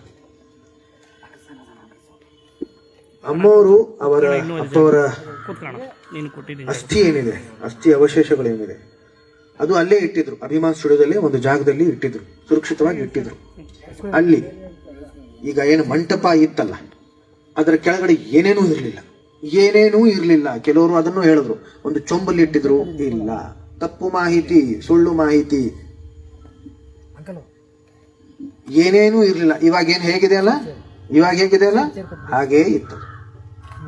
ಸಂಸ್ಕಾರ ಆದ ಮೇಲೆ ಅಗ್ನಿ ಸ್ಪರ್ಶ, ಎಷ್ಟು ಜನ ಅದು ಅನ್ಕೊಂಡಿದ್ದಾರೆ. ಕ್ಷಮಿಸ್ಬೇಕು, ಪದಗಳನ್ನ ಬಳಸ್ತಾ ಇದ್ದೀನಿ, ಕೆಲವುದು ನನಗೆ ಅದು ಇಷ್ಟ ಇಲ್ಲ. ಆದ್ರೆ ಅವರನ್ನ ಹೂತ್ ಹಾಕಿರ್ಲಿಲ್ಲ ನಾವು. ಸುಮಾರು ಜನಕ್ಕೆ ಅದೂ ಒಂದು ಗೊಂದಲ ಇದೆ. ಅವರಿಗೆ ಅಗ್ನಿ ಸ್ಪರ್ಶ ಕೊಟ್ಟಿತ್ತು, ದಹನ ಆಗಿತ್ತು. ಅಲ್ಲಿ ಏನೇನೂ ಇರ್ಲಿಲ್ಲ ಮಾರನೇ ದಿವಸ. ಅದಾದ ಮೇಲೆ ಅಮ್ಮ ಅದು ಪೂರ್ತಿ ಅದನ್ನ ಅವರ ಅಸ್ಥಿ ಅವಶೇಷಗಳನ್ನ ಅಲ್ಲಿ ಸುರಕ್ಷಿತವಾಗಿ ಅಭಿಮಾನ್ ಸ್ಟುಡಿಯೋದಲ್ಲಿ ಇಟ್ಟಿದ್ರು. 1-2 ವರ್ಷ ಆದ್ಮೇಲೂ ಕೂಡ ಅಲ್ಲಿ ಏನು ಆಗ್ತಾನೆ ಇಲ್ಲ ಅಂತ ನಿರ್ಧಾರ ಮಾಡಿ ಅದನ್ನ ನಾವು ಸಂಗಮಕ್ಕೆ ಹೋಗಿ ಅದರ ವಿಸರ್ಜನೆ ಮಾಡಿದ್ವು. ಆದ್ರೆ ಈ ಒಂದು ಗೊಂದಲ, ಗಲಾಟೆ, ಇದರ ಮಧ್ಯೆ ಅದು ಆಗತ್ತೋ ಇಲ್ಲೋ, ಸ್ಮಾರಕ ಆಗತ್ತೋ ಇಲ್ಲೋ, ಅಥವಾ ಆದ್ರೂ ಕೂಡ ಯಾವಾಗ ಆಗತ್ತೆ ಗೊತ್ತಿಲ್ಲ. ಅದಕ್ಕೋಸ್ಕರ ಅಮ್ಮನ್ಗೇನ್ ಅನಿಸ್ತೋ ಗೊತ್ತಿಲ್ಲ ನನಗೆ. ಆದ್ರೆ ಒಂದು ಕಲಶದಲ್ಲಿ ಅಸ್ಥಿ ಅವಶೇಷಗಳನ್ನ ಅದನ್ನ ಇಟ್ಟು ಮೈಸೂರಲ್ಲಿ ನಮಗೆ ತುಂಬಾ ಆಪ್ತರಿದ್ದಾರೆ, ಅವ್ರ ಹತ್ರ ಇಟ್ರು. ಇವಾಗಿರೋ ನಮ್ಮ ಮೈಸೂರಲ್ಲಿ ಸ್ಮಾರಕ ಏನಿದೆ ಅದು ಕೂಡ ನಾನು ವಿಡಿಯೋ ನನ್ನ ಸಾಮಾಜಿಕ ಜಾಲತಾಣಗಳಲ್ಲಿ 2.5 ವರ್ಷಗಳ ಹಿಂದೆ ಹಾಕೊಂಡಿದ್ದೆ. ನಾನು ಅದರ ಪೂಜೆ ಮಾಡಿ ಅದನ್ನ ಪ್ರತಿಷ್ಠಾಪನೆ ಮಾಡಿ ಅದರ ಮೇಲೆ ಈಗಿರೋ ಪುತ್ಥಳಿ ಏನಿದೆ, ಅಪ್ಪ ಅವ್ರದ್ದು ಪುತ್ಥಳಿ ಏನಿದೆ ಮೈಸೂರಲ್ಲಿ, ಅದು ಅದರ ಮೇಲೆ ನಿಂತ್ಕೊಂಡಿದೆ. ಅವ್ರು ಅಲ್ಲಿ ನಿಂತ್ಕೊಂಡಿದ್ದಾರೆ, ಅದರ ಮೇಲೆ ನಿಂತ್ಕೊಂಡಿದ್ದಾರೆ. ಹಾಗಾಗಿ ಅದಕ್ಕೊಂದು, ಆ ಸ್ಥಳಕ್ಕೊಂದು ವಿಶೇಷವಾದಂಥ ಆದ್ಯತೆ ಇದೆ. ಹಾಗಂತ ಈ ಪುಣ್ಯ ಭೂಮಿಗೆ ಅಥವಾ ಅದರ ಆದ್ಯತೆ ಕಮ್ಮಿ ಆಗಲ್ಲ. ಯಾಕಂತಂದ್ರೆ ಅಲ್ಲಿ ಏನೂ ಇರಲಿಲ್ಲ. ಆ ಮಂಟಪ ಕಟ್ಸಿದ್ದು ಕೂಡ ಅಮ್ಮನೇ. ಅಮ್ಮ ಸ್ವಂತ ಖರ್ಚಿಂದ ಕಟ್ಸಿರೋ ಮಂಟಪ. 1-2 ವರ್ಷ ಆದ್ಮೇಲೆ ಅದರ ಒಂದು ದುರಸ್ತಿ ಕಾಮಗಾರಿ ಕೂಡ ಅಮ್ಮನೇ ಮಾಡಿಸಿತ್ತು. ಬೇರೆ ಯಾರು ಮಾಡಿದ್ದಲ್ಲ, ಅಮ್ಮ ಮಾಡಿಸಿತ್ತು. ಆ ರಸ್ತೆ ಎದುರುಗಡೆ ಒಂದು 14.3 ಕಿಲೋಮೀಟರ್ ರಸ್ತೆ ಇದೆ. 4 ವರ್ಷ ಹೋರಾಡಿದೀವಿ ಅದಕ್ಕೆ. ಅದು ಕೂಡ 2.5 ವರ್ಷಗಳಾದ ಮೇಲೆ ಅದರ ನಾಮಕರಣ ಆಯಿತು. ಅಧಿಕೃತವಾಗಿ ನಾಮಕರಣ ಆಯಿತು BBMPಯಿಂದ. 1.5 ವರ್ಷ ಅದಕ್ಕೆ ನಾಮಫಲಕಗಳು ಅಲ್ಲಿ ಬಿದ್ದು ಅದರ ಮೇಲೆ ಹೆಸರುಗಳು ಬರೋದಕ್ಕೆ ಅದಕ್ಕೆ 1.5 ವರ್ಷ ಬೇಕಾಯಿತು. ಒಟ್ಟು 4 ವರ್ಷ ಬೇಕಾಯಿತು. ಕೊನೆಯ 6 ತಿಂಗಳಲ್ಲಿ ಕೆಲವರು ಬಂದು ಅದನ್ನು ನಾವು ಮಾಡಿದ್ವು ಅಂತ ಹೇಳಿದ್ರು. ಇವತ್ತಿಗೂ ಕೂಡ ನೀವು ಅನಂತಕುಮಾರ್ ಅವರ MP, ex-MP, ಮಾಜಿ MP ಏನಿದ್ರು ಈಗಿಲ್ಲ, ನಮ್ಮ ಮಧ್ಯೆ ಇಲ್ಲ, ಅವರ ಪ್ರಯತ್ನದಿಂದ ಆಗಿರುತ್ತಿತ್ತು. ಆದರೆ ಅದರ ಹಿಂದೆ ಯಾರು ಅವ್ರಿಗೆ ಕರೆಗಳನ್ನ ಮಾಡ್ತಾ ಇದ್ರು, ಯಾರು ಅವರನ್ನ ಭೇಟಿ ಮಾಡ್ತಾ ಇದ್ರು ಹೋಗಿ ಕೇಳ್ಕೊಳ್ಳಿ. ಅವರ ಕಚೇರಿ ಇದೆ, ಅಲ್ಲಿ ಮುರಳೀಧರ್ ಅಂತಿದ್ದಾರೆ, ಪ್ರಕಾಶ್ ಅಂತಿದ್ದಾರೆ, ನಾರಾಯಣ ಗಂಭೀರ್ ಅಂತಿದ್ದಾರೆ. ಈಗ ನಾರಾಯಣ ಗಂಭೀರ್ ಅವರು ಪ್ರಹ್ಲಾದ್ ಜೋಶಿ ಅವರ ಕಚೇರಿಯಲ್ಲಿ ಕೆಲಸ ಮಾಡ್ತಾ ಇದ್ದಾರೆ. ಅವರನ್ನ ಕೇಳಿ. ಅಥವಾ BBMP ಅವಾಗ BJP ಪ್ರೆಸಿಡೆಂಟ್ ಅಧ್ಯಕ್ಷರು ಸುಬ್ಬಣ್ಣ ಅಂತಿದ್ರು, ಅವರನ್ನ ಕೇಳಿ. ಯಾರು ಕರೆಗಳನ್ನ ಮಾಡ್ತಾ ಇದ್ರು, ಯಾರು ಭೇಟಿ ಮಾಡ್ತಾ ಇದ್ರು, ಇದು ಮಾಡಿ ಇದರ ಕಲ್ಪನೆ ಯಾರ್ದು, ಈ ರಸ್ತೆ ಆಗ್ಬೇಕು ಅನ್ನೋ ಕಲ್ಪನೆ ಯಾರ್ದು ಕೇಳಿ, ನಿಮ್ಗೆ ಗೊತ್ತಾಗತ್ತವಾಗ. ಯಾವತ್ತೂ ಕೂಡ ನಾವು ನಮ್ಮ ತಂದೆ ತಾಯಿಯವ್ರಿಗೋಸ್ಕರ ಮಾಡೋದು ಅಥವಾ ನಮ್ಮ ತಂದೆ ತಾಯಿ ನಮಗೋಸ್ಕರ ಮಾಡಿದ್ರೆ ನಾವು ಹೇಳ್ಕೊಳ್ಳಲ್ಲ ಅದನ್ನು. ಅದು ನಮ್ಮ ಕರ್ತವ್ಯ ಆಗಿರ್ತದೆ. ನಮ್ಮ ನಮನಗಳನ್ನು ಸಲ್ಲಿಸ್ತೀವಿ ನಾವು. ಹಿರಿಯರಿದ್ರೆ ಅದನ್ನು ನಮ್ಮ ನಮನಗಳನ್ನು ಸಲ್ಲಿಸ್ತೀವಿ. ನಾವು ಮಾಡೋದು ಅಂತ ನಾವು ಹೇಳ್ಕೊಳ್ಳಲ್ಲ ಅದನ್ನ. ಆದ್ರೆ ಇವತ್ತು ಹೇಳ್ಕೊಳ್ಳೋ ಪರಿಸ್ಥಿತಿ ಬರ್ತಿದೆಯಲ್ಲ, ಇದು ದುರಂತ. ಪ್ರಕೃತಿ ಮಾತೆ ಯಾವ್ದಾದ್ರು ಒಂದು ಸತ್ಕಾರ್ಯ ನಡಿಬೇಕು ಅಂತಂದ್ರೆ ಸಮಾಜದಲ್ಲಿ ಪ್ರಕೃತಿ ಮಾತೆ ನಮ್ಮಿಂದ ಅದು ಮಾಡಿಸುತ್ತೆ. ನಾವು ಮಾಡಲ್ಲ ಅದನ್ನ. ನಾನು ಮಾಡಿದೆ ನಾವು ಮಾಡಲ್ಲ ಅದನ್ನ. ನಮ್ಮನ್ನ ಆಯ್ಕೆ ಮಾಡ್ಕೊತಾಳೆ ತಾಯಿ. ಈ ಸಂದರ್ಭದಲ್ಲಿ ಪ್ರಕೃತಿ ಮಾತೆ ಜೊತೆಗೆ ಅಪ್ಪ ಅವರು ನಮ್ಮಿಂದ ಮಾಡಿಸಿದಾರೆ ಅದನ್ನ. ಇಲ್ಲಿ ಯಾಕಾಗ್ಲಿಲ್ಲ? ಬಹುಶಃ ಅವ್ರಿಗದು ಬೇಡವಾಗಿತ್ತೇನೋ. ಅವ್ರು ಹುಟ್ಟಿದ್ದು ಮೈಸೂರಲ್ಲಿ, ಕೊನೆ ಉಸಿರು ಎಳೆದಿದ್ದು ಮೈಸೂರಲ್ಲಿ. ಅಮ್ಮ ಅವರನ್ನ ಕರ್ಕೊಂಡು ಬಂದ್ರು ಇಲ್ಲಿ. ಏನಿದ್ರು ಮನೆಗೆ ಬರ್ಬೇಕು ಅವರು. ಮನೆಗೆ ಬಂದಾದ್ಮೇಲೆ ನಾವು ಇಲ್ಲಿ ಆಗೋ ತರ ಆಯ್ತದ. ಬಹುಶಃ ಚಾಮುಂಡಿ ತಾಯಿ ಹಣೆ ಅದರಲ್ಲಿ ಆ ಹಾಡಲ್ಲೇ ಇದೆ, ಹೇಳಿದಾರ ಅವರು. ತಾಯಿ ಪಾದದ ಹತ್ರನೇ ಇರಬೇಕು ಅಂತ ಅನ್ಕೊಂಡಿರ್ಬೇಕೇನೋ ಅವರು. ಅವ್ರು ಮಾಡಿಸಿದ್ದದನ್ನ, ನಾವು ಮಾಡಿಸಿದ್ದಲ್ಲ, ನಾವು ಮಾಡಿದ್ದಲ್ಲ. ಆದ್ರೆ ಶ್ರಮ ಮಾತ್ರ ನಾವು ವಹಿಸಿದ್ದೀವಿ. ನಾನು ಎಷ್ಟೋ ಸತಿ ಹೇಳಿದ್ದೀನಿ, ಇಲ್ಲಿರ್ತಕ್ಕಂಥ ವಿಧಾನಸೌಧ, ವಿಕಾಸಸೌಧ, ಅಲ್ಲಿ ಒಂದು MS ಬಿಲ್ಡಿಂಗ್ ಅಂತ ಇದೆ, ಅಂದ್ರೆ ಮಲ್ಟಿ ಸ್ಟೋರಿ ಬಿಲ್ಡಿಂಗ್ ಅಂತ ಇದೆ. ಎಷ್ಟು ಕಚೇರಿಗಳನ್ನ ನಾವು ಅಲ್ದಿದ್ದೀವಿ ಅದಕ್ಕೆ ಲೆಕ್ಕ ಇಲ್ಲ. ಎಷ್ಟು ಅಧಿಕಾರಿಗಳನ್ನ ನಾವು ಭೇಟಿ ಮಾಡಿದೀವಿ ಅದಕ್ಕೆ ಲೆಕ್ಕ ಇಲ್ಲ. ಅವತ್ತಿಂದ ಇವತ್ತಿನವರೆಗೂ ಇರತಕ್ಕಂಥ ಮುಖ್ಯಮಂತ್ರಿಗಳನ್ನ ನಾವು ಭೇಟಿ ಮಾಡಿದ್ದು ಅದಕ್ಕೆ ಲೆಕ್ಕ ಇಲ್ಲ. ಅಲ್ಲಿ ನಾವು ಒಂದ್ಸಲ ನಾವು ವಿಕಾಸಸೌಧಕ್ಕೆ ಹೋದಾಗ ಅಲ್ಲಿ ಪ್ರಿನ್ಸಿಪಲ್ ಸೆಕ್ರೆಟರಿ ಅವ್ರದ್ದು ಒಂದು ನಾಮಫಲಕ ಇತ್ತು. ಯಾರ್ಯಾರು 2009 ಆದ್ಮೇಲೆ ಯಾರ್ಯಾರು ಇದ್ದಾರೆ ಎಲ್ಲರನ್ನೂ ಭೇಟಿ ಮಾಡಿದ್ವಿ ನಾವು. ಎಷ್ಟು ಬಾರಿ, ನಾನೇನು ಪ್ರತಿ ಬಾರಿ ನಮ್ಮ ಅವಾಗ ಸೋಷಿಯಲ್ ಮೀಡಿಯಾನೂ ಇರಲಿಲ್ಲ ಅಷ್ಟೊಂದು, ಸಾಮಾಜಿಕ ಜಾಲ. ಇವತ್ತು ಇವ್ರನ್ನ ಭೇಟಿ ಮಾಡಿದೀವಿ, ಇವತ್ತು ಅವ್ರನ್ನ ಭೇಟಿ, ನಾನೇನು ಎಲ್ಲ ಕಡೆ ಹಾಕಿಲ್ಲ ಅದನ್ನ. ನಾನು ಆಗ್ಲೇ ಹೇಳಿದಾಗೆ ಪ್ರತಿಯೊಂದು ನಾವು ನಮ್ಮವ್ರಿಗೋಸ್ಕರ ಮಾಡ್ತಿರ್ಬೇಕಾದ್ರೆ ನಾವು ಅದನ್ನ ಹೇಳ್ಕೊಂಡು ಮಾಡ್ಬೇಕಾ? ನೀವು ಹೇಳ್ತೀರಾ ಅದನ್ನ? ನಿಮ್ಮ ಮಕ್ಕಳಿಗೋಸ್ಕರ ನೀವು ಮಾಡಿದ್ದು, ನಿಮ್ಮ ತಂದೆ ತಾಯಿಯವ್ರಿಗೋಸ್ಕರ ಮಾಡಿದ್ದು ನೀವು ಹೇಳ್ಕೊತೀರಾ?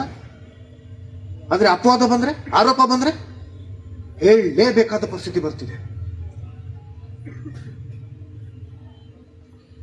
ವ್ಯಾಪಾರೀಕರಣ ಅಂತ ಹೇಳಿದ್ರು, ಎಲ್ಲಿ? ಮೈಸೂರಲ್ಲಿ.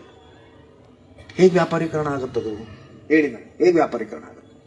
ಡಾಕ್ಟರ್ ವಿಷ್ಣುವರ್ಧನ್ ಪ್ರತಿಷ್ಠಾನ ಟ್ರಸ್ಟ್ ಮಾಡಿದ್ದು ಮಾನ್ಯ ಮುಖ್ಯಮಂತ್ರಿಗಳು, ಅದಕ್ಕೆ ಅಧ್ಯಕ್ಷರಾಗಿರ್ತಾರೆ ಮಾನ್ಯ ಮುಖ್ಯಮಂತ್ರಿಗಳು. ಇದು ಜಾಗ ಆಗಿರೋದು ಕರ್ನಾಟಕ ರಾಜ್ಯ ಸರ್ಕಾರದ್ದು. ಹೇಗೆ ವ್ಯಾಪಾರೀಕರಣ ಆಗುತ್ತೆ? ನನಗೇನೋ 10 ಲಕ್ಷ ರೂಪಾಯಿ ಬರುತ್ತಂತೆ. ಹೇಗೆ ಬರುತ್ತೆ? ಕಂಠೀರವ ಸ್ಟುಡಿಯೋದಲ್ಲಿ ವಿಜಯಾನಂದ್ ಅಂತಿದ್ದಾರೆ, ಅವರು ಇದರ ಉಸ್ತುವಾರಿನ ಅವರು ಎಲ್ಲ ಕೆಲಸಗಳನ್ನು ನೋಡ್ಕೊಳ್ತಾರೆ, ನಿರ್ವಹಿಸ್ತಾರೆ. ಯಾವುದು? ಡಾಕ್ಟರ್ ರಾಜ್ಕುಮಾರ್ ಪ್ರತಿಷ್ಠಾನ ಟ್ರಸ್ಟ್, ಅಂದರೆ ಅವ್ರ ಸ್ಮಾರಕ, ಅಪ್ಪ ಅವರ ಸಾಹಸ ಸಿಂಹ ಡಾಕ್ಟರ್ ವಿಷ್ಣುವರ್ಧನ್ ಟ್ರಸ್ಟ್ ಅವ್ರ ಸ್ಮಾರಕ, ಅಂಬರೀಷ್ ಅಂಕಲ್ ಅವ್ರ ಸ್ಮಾರಕ, ಡಾಕ್ಟರ್ ಪುನೀತ್ ಅವ್ರ ಸ್ಮಾರಕ, ಇದೆಲ್ಲದರ ಕೆಲಸಗಳನ್ನು ನಿರ್ವಹಿಸುವ ಜವಾಬ್ದಾರಿ ಅವ್ರದ್ದಿದೆ. ವಿಜಯಾನಂದ್ ಅವ್ರದ್ದಿದೆ. ನೀವು ಹೋಗಿ ಕೇಳಿ, ಇದಕ್ಕೆ ಎಷ್ಟು ದುಡ್ಡು ಸರ್ಕಾರ ಮಂಜೂರು ಮಾಡ್ತು, ಯಾವ್ದಾವ್ದಕ್ಕೆ ಖರ್ಚಾಯಿತು, ಎಲ್ಲೆಲ್ಲಿ ಖರ್ಚಾಯಿತು, ಹೇಗೆ ಖರ್ಚಾಯಿತು, ನಮಗೆ ನಮ್ಮ ವೈಯಕ್ತಿಕ ಕುಟುಂಬಕ್ಕೆ ಇದರಿಂದ ₹1 ಅದ್ರ ಬರೋದಕ್ಕೆ ಅವಕಾಶ ಇದೆಯಾ ಕೇಳಿ. ಹೇಗೆ ಬರುತ್ತೆ? ನಾಳೆ ಇಲ್ಲಿ Film and Television Institute of India ಮೈಸೂರಲ್ಲಿ ಆಗಬೇಕು ಅಂತ ನಾವು ಆಶಿಸ್ತಾ ಇದ್ದೀವಿ. Film and Television Institute of India ಪುಣೆಯಲ್ಲಿದೆ. ಅದು ಒಂದು ಶೈಕ್ಷಣಿಕ ಸಂಸ್ಥೆ. ಅದು ಅಪ್ಪ ಅವ್ರ ಹೆಸರಲ್ಲಿ ಆಗಬೇಕು ಅಂತ ಪ್ರಯತ್ನ ಪಡ್ತಾ ಇದ್ದೀವಿ. ಕೋಲ್ಕತ್ತಾದಲ್ಲಿ ಅದು ಸತ್ಯಜಿತ್ ರೇ ಅವರ ಹೆಸರಲ್ಲಿದೆ. ಅದು ಕೂಡ ಕೇಂದ್ರ ಸರ್ಕಾರದ ಒಂದು ಶೈಕ್ಷಣಿಕ ಸಂಸ್ಥೆ. ಇಡೀ ದಕ್ಷಿಣ ಭಾರತದಲ್ಲೇ ಅದು ಶೈಕ್ಷಣಿಕ ಸಂಸ್ಥೆ ಇಲ್ಲ. ಅದಾದ್ರೆ ಅದು ಆಗಬೇಕು, ಅದು ಅಪ್ಪ ಅವ್ರ ಹೆಸರಲ್ಲಿ ಆಗಬೇಕು ಅಂತ ನಾವು ಪ್ರಯತ್ನ ಪಡ್ತಾ ಇದ್ದೀವಿ. ಆದರೆ ಅಲ್ಲೂ ಕೂಡ, ಮೈಸೂರಲ್ಲೂ ಕೂಡ ಒಂದು ಕೋರ್ಟ್ ಕೇಸ್ ನಡೀತಾ ಇದೆ ಆ ಜಾಗದ ಮೇಲೆ. ಅದು ಇತ್ಯರ್ಥ ಆಗ್ತಾನೆ ಇಲ್ಲ. ಪ್ರತಿ ತಿಂಗಳು ನಾವು ಕೇಳೋದೇ ಆಯ್ತು, ಅದು ಮುಂದೂಡ್ತಾನೆ ಇದ್ದಾರೆ. ಅದಾದ್ರೆ ನಾವು ಮಾನ್ಯ ಮುಖ್ಯಮಂತ್ರಿಗಳನ್ನ, ಮಾನ್ಯ ಪ್ರಧಾನಿಯವರನ್ನ ಭೇಟಿ ಮಾಡಿ ಅಲ್ಲಾಗೋದಕ್ಕೆ ಪ್ರಯತ್ನ ಪಡ್ತೀವಿ. ಅದಾದ್ರೆ ಅದು ಇಡೀ ನಮ್ಮ ಕರ್ನಾಟಕಕ್ಕೆ ಒಂದು ದೊಡ್ಡ ಕೊಡುಗೆ ಆಗತ್ತೆ. ಕರ್ನಾಟಕದಿಂದ ನಮ್ಮ ಇಡೀ ದಕ್ಷಿಣ ಭಾರತಕ್ಕೆ ದೊಡ್ಡ ಕೊಡುಗೆ ಆಗುತ್ತೆ. ಅದು ಕೂಡ ಕೇಂದ್ರ ಸರ್ಕಾರ ಹಾಗೂ ರಾಜ್ಯ ಸರ್ಕಾರದ ಜಂಟಿ ಯೋಜನೆ ಆಗುತ್ತೆ. ಯಾಕಂದ್ರೆ ಅದು ಶೈಕ್ಷಣಿಕ ಸಂಸ್ಥೆ, ಅದು ಆಗೋದು ಕೇಂದ್ರ ಸರ್ಕಾರ ಮಾಡೋದು. ಜಾಗ ಇರೋದು ಯಾರ್ದು? ರಾಜ್ಯ ಸರ್ಕಾರದ್ದು. ನಾಳೆ ವಿದ್ಯಾರ್ಥಿಗಳು ಅದು ಫೀಸ್ ಏನು ಕೊಡ್ತಾರೋ ಆ ಫೀಸ್ ರಾಜ್ಯ ಸರ್ಕಾರ ಅಥವಾ ಕೇಂದ್ರ ಸರ್ಕಾರ ಅವ್ರಿಗೆ ಹೋಗುತ್ತದು, ನಮ್ಮ ಜೋಬಿಗೆ ಬರಲ್ಲ. ಅಂತ ದುಡ್ಡು ನಮಗೆ ಬೇಡವೂ ಬೇಡ. ಆ ದುಡ್ಡು ಬರುವ ಅವಕಾಶನೇ ಇಲ್ಲ, ರಾಜ್ಯ ಸರ್ಕಾರಕ್ಕೆ ಹೋಗುತ್ತೆ. ಇದ್ಯಾಕೆ ಮಾಡ್ತಾ ಇದ್ದೀವಿ ನಾವು? ಅಲ್ಲಿ ಒಂದು ಸಭಾಂಗಣ ಕೂಡ ಮಾಡಿದ್ದೀವಿ. ಅಲ್ಲಿ ಏನೋ ಒಂದು ದುಡ್ಡು ಬಂದ್ರೆ ಅದರ ನಿರ್ವಹಣೆಗೆ ಅದು ಖರ್ಚಾಗತ್ತೆ. ಅಲ್ಲಿ ಸ್ಮಾರಕದ ನಿರ್ವಹಣೆ ಏನಿದೆ ಅದಕ್ಕದು ಖರ್ಚಾಗತ್ತೆ. ನಾಳೆ ಅಲ್ಲಿ ಚಿತ್ರೋತ್ಸವಗಳು, ನಾಟಕೋತ್ಸವಗಳು, ಶಿಬಿರಗಳು ಏನೇ ನಡೆದ್ರು ಕೂಡ ಅಲ್ಲಿ ಬರೋ ಅಂಥ ದುಡ್ಡು ಕೂಡ ಅದು ರಾಜ್ಯ ಸರ್ಕಾರಕ್ಕೆ ಹೋಗುತ್ತೆ. ಈ ಸ್ಮಾರಕ ನಿರ್ಮಾಣ ಏನಾಗಿದೆ, ಇದು ಯಾರ ದುಡ್ಡಿಂದ ಆಗಿದೆ? ಸರ್ಕಾರದ ದುಡ್ಡು. ಸರ್ಕಾರದ ದುಡ್ಡು ಅಂತಂದ್ರೆ ಯಾರ ದುಡ್ಡು? ನಿಮ್ಮೆಲ್ಲರ ದುಡ್ಡು ಅಲ್ವಾ? ಅದು ವಾಪಸ್ ನಿಮಗೇ ಹೋಗ್ಬೇಕು ಅನ್ನೋ ದೃಷ್ಟಿಯಲ್ಲಿ ಈ ಪ್ರಯತ್ನ. ಅದು ವಾಪಸ್ ರಾಜ್ಯ ಸರ್ಕಾರಕ್ಕೆ ಹೋಗ್ಬೇಕು, ಇಲ್ಲ ಕೇಂದ್ರ ಸರ್ಕಾರಕ್ಕೆ ಹೋಗ್ಬೇಕು ಅನ್ನೋ ದೃಷ್ಟಿಯಲ್ಲಿ ಈ ಪ್ರಯತ್ನ. ಇದರಲ್ಲಿ ವ್ಯಾಪಾರೀಕರಣ ಇಲ್ಲ. ದಯವಿಟ್ಟು ಇದನ್ನು ಅರ್ಥ ಮಾಡ್ಕೊಳ್ಳಿ. ಈ ಜಾಗ ಕೊಂಡ್ಕೊಂಡು ನಾವು ಇಲ್ಲಿ ಸ್ಮಾರಕ ನಿರ್ಮಿಸ್ತೀವಿ ಅಂತ ಕೆಲವರು ಹೇಳ್ತಾರೆ. ಈ ಜಾಗ ಕೊಂಡ್ಕೊಂಡು, ಅಭಿಮಾನ್ ಸ್ಟುಡಿಯೋದ ಜಾಗ ಕೊಂಡ್ಕೊಂಡು ನಾವು ಸ್ಮಾರಕ ನಿರ್ಮಿಸ್ತೀವಿ ಅಂತ ಕೆಲವರು ಹೇಳ್ತಾರೆ. ಸಂತೋಷ, ಬಹಳ ಸಂತೋಷ. ಅದು ಆದ್ರೆ ತುಂಬಾ ಸಂತೋಷ. ಆದ್ರೆ 6.5 ವರ್ಷ ನಾವೇ ಪ್ರಯತ್ನ ಪಟ್ಟಿದ್ದೀವಿ. ನಾವು ಅಂತಂದ್ರೆ ಕೇವಲ ನಮ್ಮ ವೈಯಕ್ತಿಕ ಕುಟುಂಬ ಅಲ್ಲ, ನಮ್ಮ ಹಿಂದೆ ನಿಂತಿದ್ದು ಯಾರು? ರಾಜ್ಯ ಸರ್ಕಾರ, ಮಾನ್ಯ ಮುಖ್ಯಮಂತ್ರಿಗಳು. ಅದು ಆದ್ರೂ ಕೂಡ ಅದು ಆಗ್ಲಿಲ್ಲ. ಕೆಲವರು ಅದನ್ನ ಕೊಂಡ್ಕೊಳ್ತೀನಿ ಅಂತ ಹೇಳ್ತಾರೆ. ಈಗ ಇತ್ತೀಚೆಗೆ ನಡೆದ ಒಂದು ಘಟನೆಯಿಂದ ಏನಾದರೂ ರೊಚ್ಚಿಗೆದ್ದು ಅಥವಾ ಕೆಲವರು ಪ್ರಯತ್ನ ಪಡ್ತಾ ಇದ್ದಾರೆ. ಆ ಪ್ರಯತ್ನದಿಂದ ಏನಾದರೂ ರಾಜ್ಯ ಸರ್ಕಾರ ಅದಕ್ಕೆ ನಾವು ಮಾಡ್ತೀವಿ ಅಂತ ಏನಾದರೂ ಒಪ್ಪಿಗೆ ಸೂಚಿಸಿದ್ರೆ ಆಗಬಹುದೇನೋ. ಆದ್ರೆ ನಮಗೆ ತುಂಬಾ ಸಂತೋಷ. ಆದ್ರೆ ಒಂದು ಪ್ರಶ್ನೆ, ನಾವು ಈ ಜಾಗದಿಂದ 2016ಕ್ಕೆ ಬಿಟ್ವಿ. ಯಾಕೆ ಬಿಟ್ವಿ? ಎಲ್ಲರೂ ಅದರ ಮೇಲೆ ಒಂದು ಆರೋಪ, ಏನ್ ನೀವು ಬಿಟ್ರಿ? ಈ ಜಾಗದಲ್ಲಿ 6.5 ವರ್ಷ ನಾವೇನೇನೆಲ್ಲ ಮಾಡಿದೀವಿ. ಸಾಕಷ್ಟು ಸಂಘ ಸಂಸ್ಥೆಗಳ ಜೊತೆಯಲ್ಲಿ, ಅಭಿಮಾನಿಗಳ ಜೊತೆಯಲ್ಲಿ, ನಮ್ಮ ರಾಜ್ಯ ಸರ್ಕಾರದ ಜೊತೆಯಲ್ಲಿ, ಸರ್ಕಾರೇತರ ಸಂಸ್ಥೆಗಳ ಜೊತೆಯಲ್ಲಿ ಸಾಕಷ್ಟು ಸಮಾಜಮುಖಿ ಕೆಲಸಗಳನ್ನ ನಾವು ಮಾಡಿದೀವಿ. ಸಾಕಷ್ಟು ಸಮಾಜಮುಖಿ ಕೆಲಸಗಳನ್ನ ಮಾಡಿದ್ದೀವಿ. ಯಾಕೆ ಮಾಡಿದ್ದೀವಿ? ಅಭಿಮಾನಿಗಳು ಅಷ್ಟು ಸಂಖ್ಯೆಯಲ್ಲಿ ಸೇರ್ತಾರೆ, ಅವ್ರಿಗೇನಾದ್ರೂ ಒಂದು ಉಪಯೋಗ ಆಗಬೇಕು ಅನ್ನೋ ದೃಷ್ಟಿ.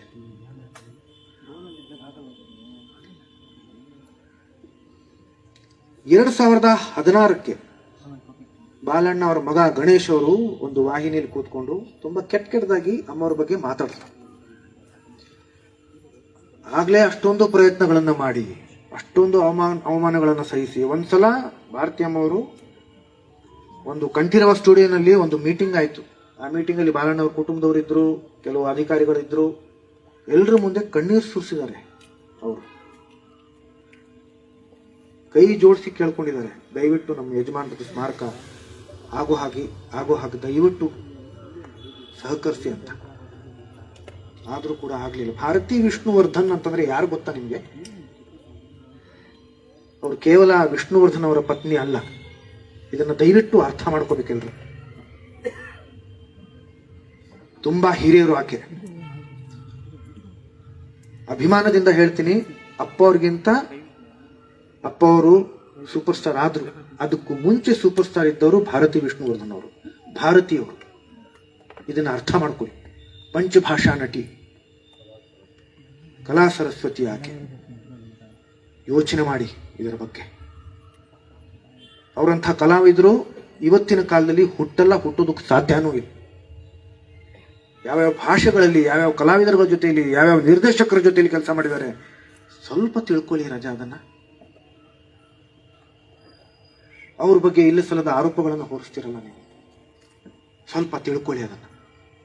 2016 ಇದೆಲ್ಲ ಆದ್ಮೇಲೆ, ಇಷ್ಟೊಂದು ಪ್ರಯತ್ನಗಳು, ಅವಮಾನಗಳು ಎಲ್ಲ ಆದ್ಮೇಲೂ ಕೂಡ, ಆರೋಪಗಳನ್ನು ಸಹಿಸಿಕೊಂಡು ಕೂಡ ಅಲ್ಲಿ ಬಾಲಣ್ಣ ಅವ್ರ ಮಗ ಅಲ್ಲಿ ವಾಹಿನಿ ಮುಂದೆ ಕೂತ್ಕೊಂಡು ಏನೋ ಕೆಟ್ಟದಾಗಿ ಮಾತಾಡಿದ್ರೆ ಏನ್ ಅನ್ಸ್ಬೇಡ ಆಕೆಗೆ. ಅವ್ರಂದ್ರು ಇನ್ ಮುಂದೆ ನಾನು ಆ ಜಾಗದಲ್ಲಿ ಕಾಲಿಡಲ್ಲ. ಆದ್ರೆ ಅದು ಹಾಗೆ ಇರಲಿ. ಒಂದು ವೇಳೆ ಅಮ್ಮ ಮನಸ್ಸು ಮಾಡಿದಿದ್ರೆ ಅಥವಾ ಕೋಪಿಸ್ಕೊಂಡು ನಿರ್ಧಾರ ತಗೊಂಡಿದ್ದಿದ್ರೆ ನಾನು ಹೋಗಲ್ಲ, ಅದು ಕಟ್ಸಿರೋದು ನಾನೇ ಮಂಟಪ, ಆ ಮಂಟಪನೂ ಅಲ್ಲಿ ಇರ್ಕೂಡ್ದು ಅಂತ ತೆಗೆಸ್ಬಿಟ್ಟಿದ್ರೆ ತೆಗೆಸ್ಬೋದಾಗಿತ್ತು ತಾನೆ. ಯಾಕೆ ತೆಗ್ದಿಲ್ಲ ನಾವು? ಅಭಿಮಾನಿಗಳಿಗೋಸ್ಕರ ತೆಗೆದಿಲ್ಲ. ನಾವಂತೂ ಹೋಗ್ತಾನೆ ಇಲ್ಲ, ತೆಗಿಬೋದಾಗಿತ್ತಲ್ಲ. ಯಾಕೆ ನಾವು ತೆಗೆದಿಲ್ಲ ಅದನ್ನ? ಅಭಿಮಾನಿಗಳಿಗೋಸ್ಕರ ತೆಗೆದಿಲ್ಲ. ನಾನು ಕೇಳ್ಕೊಂಡು ಇದೀನಲ್ಲ, ವಿಡಿಯೋಗಳನ್ನ ನೋಡಿದ್ರಲ್ಲ, ಬಾಲಣ್ಣ ಅವ್ರ ಕುಟುಂಬದವ್ರನ್ನ ಕೇಳ್ಕೊಂಡಿದ್ದೀನಲ್ಲ, ನೀವೇ ನೋಡಿದ್ರಲ್ಲ. ಅಭಿಮಾನಿಗಳಿಗೋಸ್ಕರ ದಯವಿಟ್ಟು ಅದನ್ನ ಜಾಗ ಬಿಟ್ಕೊಡಿ ಅಂತ ಹೇಗೆ ಆರೋಪಗಳನ್ನು ಹೊರಿಸ್ತೀರಾ ನಮ್ಮ ಮೇಲೆ? 2016 ನಾವು 16 ಆದ್ಮೇಲೆ ನಾವು ಅಲ್ಲಿಗೆ ಹೋಗಲ್ಲ ಅಂತ ಗೊತ್ತಾಯ್ತು ತಾನೆ ಎಲ್ರಿಗೂ. 2025 ಈಗ 9 ವರ್ಷ ಆಯ್ತು. ಇದುವರೆಗೂ ಆ ಜಾಗ ಕೊಂಡ್ಕೊಂಡು ಯಾರು ಸ್ಮಾರಕ ಯಾಕೆ ಕಟ್ಟಿಲ್ಲ ಹೇಳಿ ನನಗೆ? 9 ವರ್ಷ ಬೇಕಾಯ್ತಾ ರಜಾ? ಯಾಕೆ ಕಟ್ಟಿಲ್ಲ ಹೇಳ್ರಪ್ಪ? 9 ವರ್ಷ ಬೇಕಾಯ್ತಾ?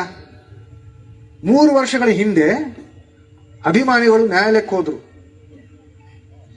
ಹೋದ್ರು ತಾನೆ. ನಾವು ಯಾವುದೇ ದೃಷ್ಟಿಯಲ್ಲಿ ನ್ಯಾಯಾಲಯಕ್ಕೆ ಕೇಳ್ಕೊಳಕ್ಕಾಗಲ್ಲ. ನಮಗೆ ಇಲ್ಲೂ ಅವಕಾಶ ಮಾಡಿಕೊಡಿ, ಸರ್ಕಾರನೇ ನಮಗೆ ಸೂಚಿಸ್ತು. ಒಂದು ಸತಿ ನಿಮ್ಗಲ್ಲಿ ಮಾಡಿಕೊಟ್ಟಾದ್ಮೇಲೆ, ಎಲ್ಲಿ ಮೈಸೂರಲ್ಲಿ ಮಾಡಿಕೊಟ್ಟಾದ್ಮೇಲೆ ಇನ್ನೊಂದು ಜಾಗಕ್ಕೆ ದಯವಿಟ್ಟು ಕೇಳಕ್ ಹೋಗಬೇಡಿ, ಅದು ಆಗಲ್ಲ ಅಂತ ಸ್ಪಷ್ಟವಾಗಿ ನಮಗೆ ಸರ್ಕಾರ ಹೇಳ್ತು, ಸರ್ಕಾರಿ ಅಧಿಕಾರಿಗಳು ನಮಗೆ ಹೇಳಿದ್ರು. ಅದು ಸಹಜ ಕೂಡ. ಅದು ಯಾರಾದ್ರೂ ಮಾಡ್ತೀವಿ ಅಂತ ಹೇಳಬಹುದೇನೋ, ಆದ್ರೆ ಅದು ರಾಜ್ಯಸಭೆಯಲ್ಲಿ ಪಾಸ್ ಆಗ್ಬೇಕಲ್ಲ, ವಿಧಾನಸಭೆಯಲ್ಲಿ ಪಾಸ್ ಆಗ್ಬೇಕಲ್ಲ. ಅದು ಆಗಲ್ಲ. ಒಬ್ಬೊಬ್ಬರಿಗೆ 2 ಜಾಗನ, ಅದು ಆಗಲ್ಲ. ಹಾಗಾಗಿ ದಯವಿಟ್ಟು ಕೇಳಕ್ಕೋಬೇಡಿ ಅಂತ. ಹಾಗಾಗಿ ನಾವು ನ್ಯಾಯಾಲಯಕ್ಕಾಗಿರ್ಬಹುದು ಅಥವಾ ಸರ್ಕಾರಕ್ಕಾಗಿರ್ಬಹುದು ಕೇಳೋ ಪ್ರಶ್ನೆನೇ ಬರಲ್ಲ, ಕೇಳೋಕ್ ಆಗೋದೇ ಇಲ್ಲ ನಮ್ಮ ಕೈಲಿ. ನಾವೇನ್ ಮಾಡಬಹುದಾಗಿತ್ತು? ಬಾಲಣ್ಣ ಅವ್ರ ಕುಟುಂಬದವ್ರನ್ನ ಕೇಳಬಹುದಾಗಿತ್ತು. ಅದನ್ನೇ ನಾನು ಮಾಡಿದ್ದೀನಿ ಆ ವಿಡಿಯೋದಲ್ಲಿ. ದಯವಿಟ್ಟು ಬಿಟ್ಕೊಡಿ ಅಂತ. ಆಗಿಲ್ಲ. 9 ವರ್ಷ ಸ್ಮಾರಕ ಕಟ್ಟಿಲ್ಲ, ಜಾಗ ಖರೀದಿಸಿಲ್ಲ, ಸರಿ. ಇನ್ನು ಮುಂದೆ ಮಾಡೋ ತರ ಇದ್ರೆ ನಮ್ಮ ಸಹಕಾರ ಇರುತ್ತೆ, ಆದ್ರೆ ನಾವು ಸರ್ಕಾರದ ಹತ್ರ ಕೇಳೋಕ್ಕಾಗಲ್ಲ. ಆದ್ರೆ ನಮ್ಮ ಸಹಕಾರ ಇರುತ್ತೆ. ನೀವು ಮಾಡಿದ್ರೆ ನಮಗೆ ತುಂಬಾ ಸಂತೋಷ, ಅದು ಆದ್ರೆ ಬಹಳ ಸಂತೋಷ. ಆದ್ರೆ ಒಂದು ಚೊಂಬಲ್ಲಿ ಅವರ ಅಸ್ಥಿ ಇದೆ, ಇಲ್ಲ, ಎಲ್ಲೂ ಇಲ್ಲ. ಅದು ಅಲ್ಲಿ ಒಂದೇ ಕಡೆ ಇದೆ, ಮಿಕ್ಕಿದೆಲ್ಲ ವಿಸರ್ಜನೆ ಆಗೋಯ್ತು. ಮೈಸೂರಲ್ಲಿ ಒಂದೇ ಕಡೆ ಅವ್ರದ್ದು ಅಸ್ಥಿ ಇರೋದು, ಪುತ್ಥಳಿ ಕೆಳಗಡೆ. ಮಿಕ್ಕಿದ ಕಡೆ ಇಲ್ವೇ ಇಲ್ಲ. ಆದ್ರೆ ಈ ಜಾಗದಲ್ಲಿ ಸಂಸ್ಕಾರ ಆಗಿರೋದ್ರಿಂದ ಅದಕ್ಕೊಂದು ಆದ್ಯತೆ ಇದೆ.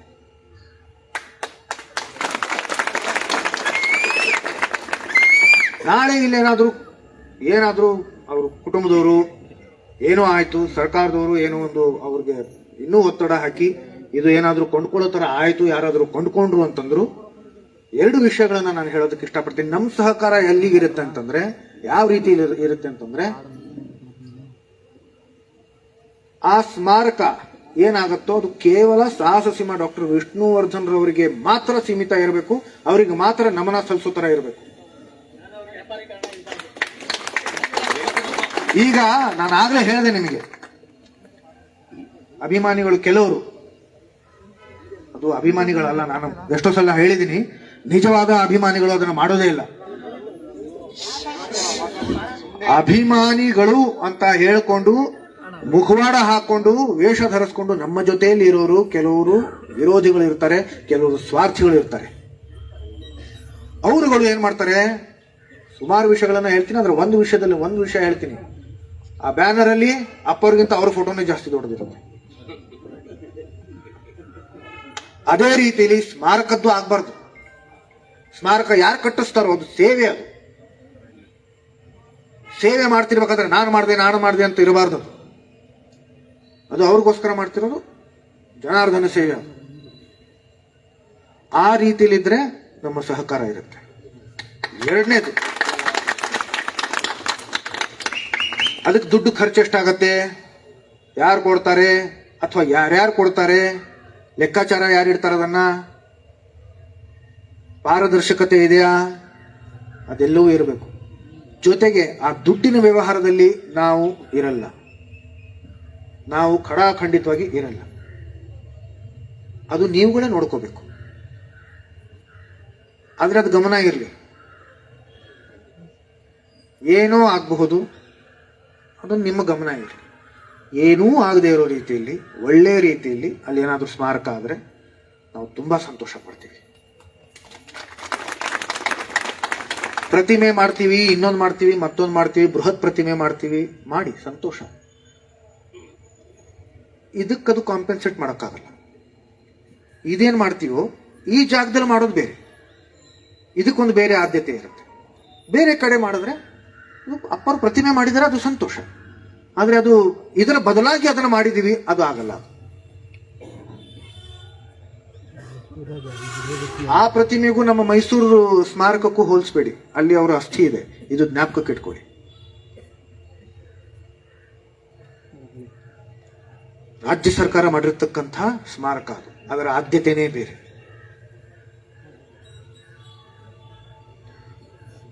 ಕೊನೆಯದಾಗಿ ಒಂದು ಹೇಳಬೇಕು, ನಾನು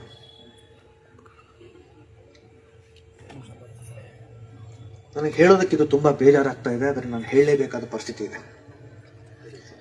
ಸುಮಾರು ವರ್ಷಗಳಿಂದ ನಮ್ಮ ತಪ್ಪೇ ಇಲ್ಲದೆ ನಮ್ಮ ಮೇಲೆ ಇಲ್ಲ ಸಲ್ಲದ ಆರೋಪಗಳನ್ನು ಹೊರಿಸ್ಕೊಂಡು ಬಂದಿದ್ದಾರೆ ಕೆಲವರು. ಅದು ಯಾಕೆ ಮಾಡಿದ್ದಾರೆ, ಯಾಕೆ ಮಾಡ್ತಿದ್ದಾರೆ, ತಾವೇ ನನಗಿಂತ ಬುದ್ಧಿವಂತರು, ತಾವೇ ಯೋಚನೆ ಮಾಡಿದ್ರೆ ತಮಗೆ ಗೊತ್ತಾಗುತ್ತೆ. ನಿಮ್ಗೆ ಮಾಡೋ ತರ ಇದ್ರೆ, ಮಾಡೋ ಶಕ್ತಿ ಇದ್ರೆ ಮಾಡಿ. ಆರೋಪಗಳನ್ನು ಯಾಕೆ ಹೊರಿಸ್ತೀರಿ? ನಾನು ಹೀರೋ ಆಗೇ ಇರಬೇಕು ಅಂತಂದ್ರೆ ಬೇರೆಯವ್ರ ಮೇಲೆ ನನ್ನಿಂದ ನಾನು ಮಾಡೋಕ್ ರೆಡಿ. ಆದ್ರೆ ಇವನು ಸರಿ ಇರಲಿಲ್ಲ. ನನಗೆ ಶಕ್ತಿ ಇದ್ರೆ ನಾನೇ ಮಾಡಿ ತೋರಿಸ್ಬೇಕದ. ಬೇರೆಯವ್ರ ಮೇಲೆ ಆರೋಪ ಹೊರಿಸೋದಲ್ಲ. ಯಾಕೆ ಆರೋಪ ಹೊರಿಸ್ತಾರೆ ಕೇಳ್ಕೊಳ್ಳಿ, ನೀವೇ ಯೋಚನೆ ಮಾಡಿ, ಚಿಂತನೆ ಮಾಡಿ. ಇನ್ನು ಮುಂದೆ ನಾವು ಸುಮಾರು ಈಗ ಆರೋಪಗಳನ್ನ ಕೇಳಿದ್ದಾಯ್ತು, ಕೆಟ್ಟ ಮಾತುಗಳನ್ನ ಓದಿದ್ದಾಯ್ತು, ನೋಡಿದ್ದಾಯ್ತು. ನಮಗದರ ಅವಶ್ಯಕತೆ ಇಲ್ಲ.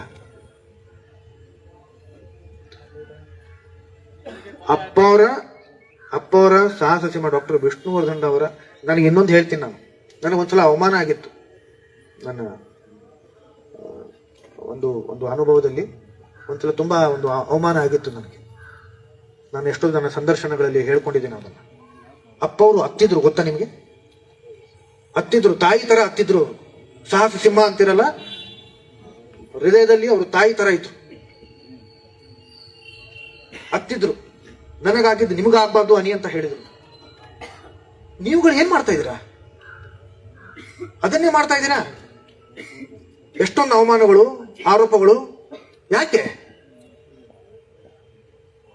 ಅವ್ರು ಖುಷಿಯಿಂದ ಇರ್ತಾರ? ಅವಾಗ ಅವ್ರು ಅಲ್ಲಿ ಅಳ್ತಾನೆ ಇರ್ತಾರೆ. ನೀವೇನ್ ಮಾಡ್ತಾ ಇದ್ದೀರಾ? ನಿಮಗೇನಾದ್ರೂ ಸಮಸ್ಯೆ ಇದ್ದಲ್ಲಿ, ಪ್ರಶ್ನೆಗಳಿದ್ದಲ್ಲಿ ಕೇಳಿ, ನನ್ನ ನೇರವಾಗಿ ಬನ್ನಿ, ಕೇಳಿ. ಕೇಳದೆ ಆರೋಪಗಳನ್ನು ಹೊರಿಸ್ತಾ ಇದ್ರೆ, ಯಾರೋ ಹೇಳಿದ ಮಾತನ್ನ ಕೇಳ್ತಾ ಇದ್ರೆ, ನನ್ನನ್ನು ಎಷ್ಟು ವರ್ಷದಿಂದ ನೋಡ್ತಾ ಇದ್ದೀರಾ ನೀವು?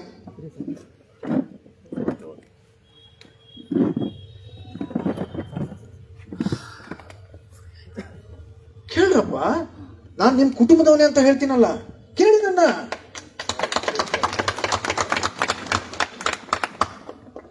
ಆದ್ರೆ ಇನ್ನು ಮುಂದೆ ನಮ್ಮ ಬಗ್ಗೆ, ನಮ್ಮ ಕುಟುಂಬದವರ ಬಗ್ಗೆ ಯಾರಾದರೂ ಕೆಟ್ಟ ಆರೋಪಗಳನ್ನ ಮಾಡೋದಾಗಿರ್ಬೋದು, ಕೆಟ್ಟ ಕಾಮೆಂಟ್ಗಳನ್ನ ಮಾಡೋದಾಗಿರ್ಬೋದು, ಅದು ಯಾವುದೇ ವೇದಿಕೆ ಆಗಿರ್ಬೋದು, ಮಾಧ್ಯಮ ಆಗಿರ್ಬೋದು, ಅಥವಾ ಸಾಮಾಜಿಕ ಜಾಲತಾಣ ಆಗಿರಬಹುದು.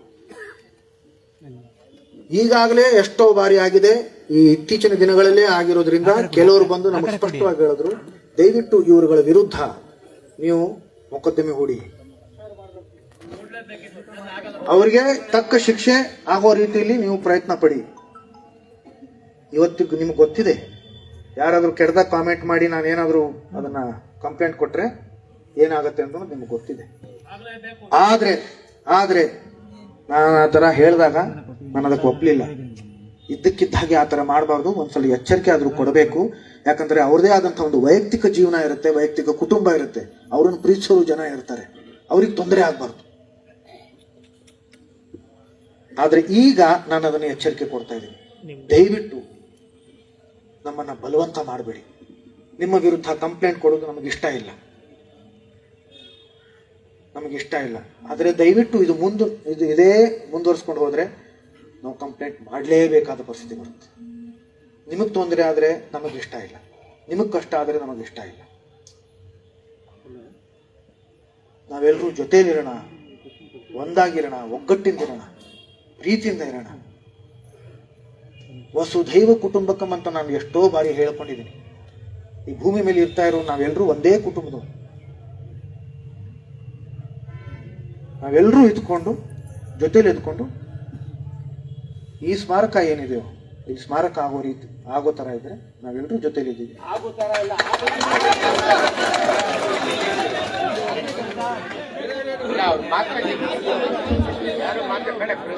ಮೈಕ್ ಕೊಟ್ರೆ ಗಲಾಟೆ ಆಗ್ತದೆ.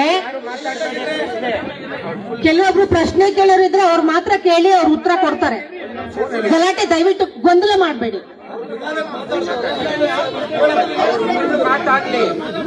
ಅವ್ರದ್ದು ಮಾಡಿಸ್ಕೊಳ್ಳಾಗ್ಲಿ.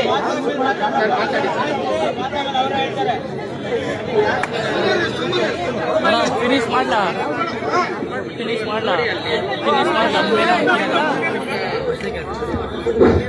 ನೋಡಿ, ನೀವು ಮಾತಾಡ್ಬೋದು ಅಭಿಮಾನಿಗಳು, ಅವ್ರು ಮಾತಾಡ್ಲಿ, ಖಂಡಿತ ನಿಮ್ಗೂ ಅವಕಾಶ ಇದೆ ಮಾತಾಡೋಕೆ. ಯಾರಪ್ಪ ಅದು?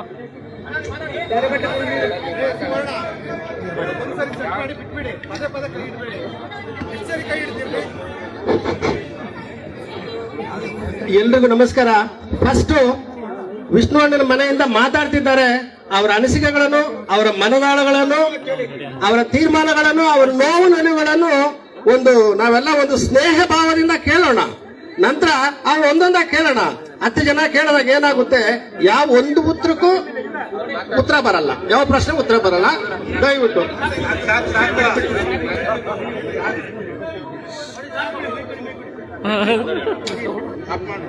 ಗೊತ್ತಲ್ಲ, ಜನಗಳು ಗೊತ್ತಲ್ಲ, ಅವ್ರದ್ದು ಅಂದ್ರೆ ಭಯ ಪಡ್ತಾರೆ ಅವನ್ನ. ಇನ್ನೂ ಒಂದು ವಿಚಾರ ಹೇಳಬೇಕು. ದಯವಿಟ್ಟು ಸುಮ್ಮನೆ ದಯವಿಟ್ಟು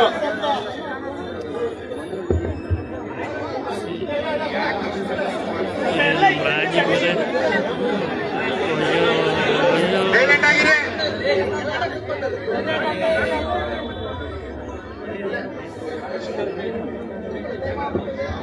ಇನ್ನೊಂದು ವಿಚಾರ ನಾನು ಹೇಳಬೇಕು. ಸುಮ್ಮನೆ ಇರಿ. ಇನ್ನೊಂದು ವಿಚಾರ, ಒಂದೇ ಒಂದು ವಿಚಾರ ಹೇಳ್ಬೇಕು ನಾನು. ಒಂದೇ ಒಂದು ವಿಚಾರ ಹೇಳಿ ನನ್ನ ಮಾತನ್ನ ಮುಗಿಸ್ತೀನಿ ನಾನು. ಅಲ್ಲೇ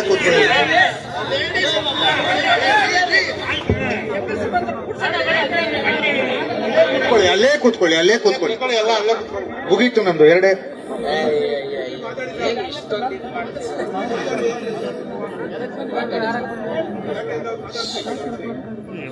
ರೀಲ್ ಸರ್ ಬಂದಾರೆ ಅದಕ್ಕೆ ರೀಲ್ ಸರ್ ಎಲ್ಲರೂ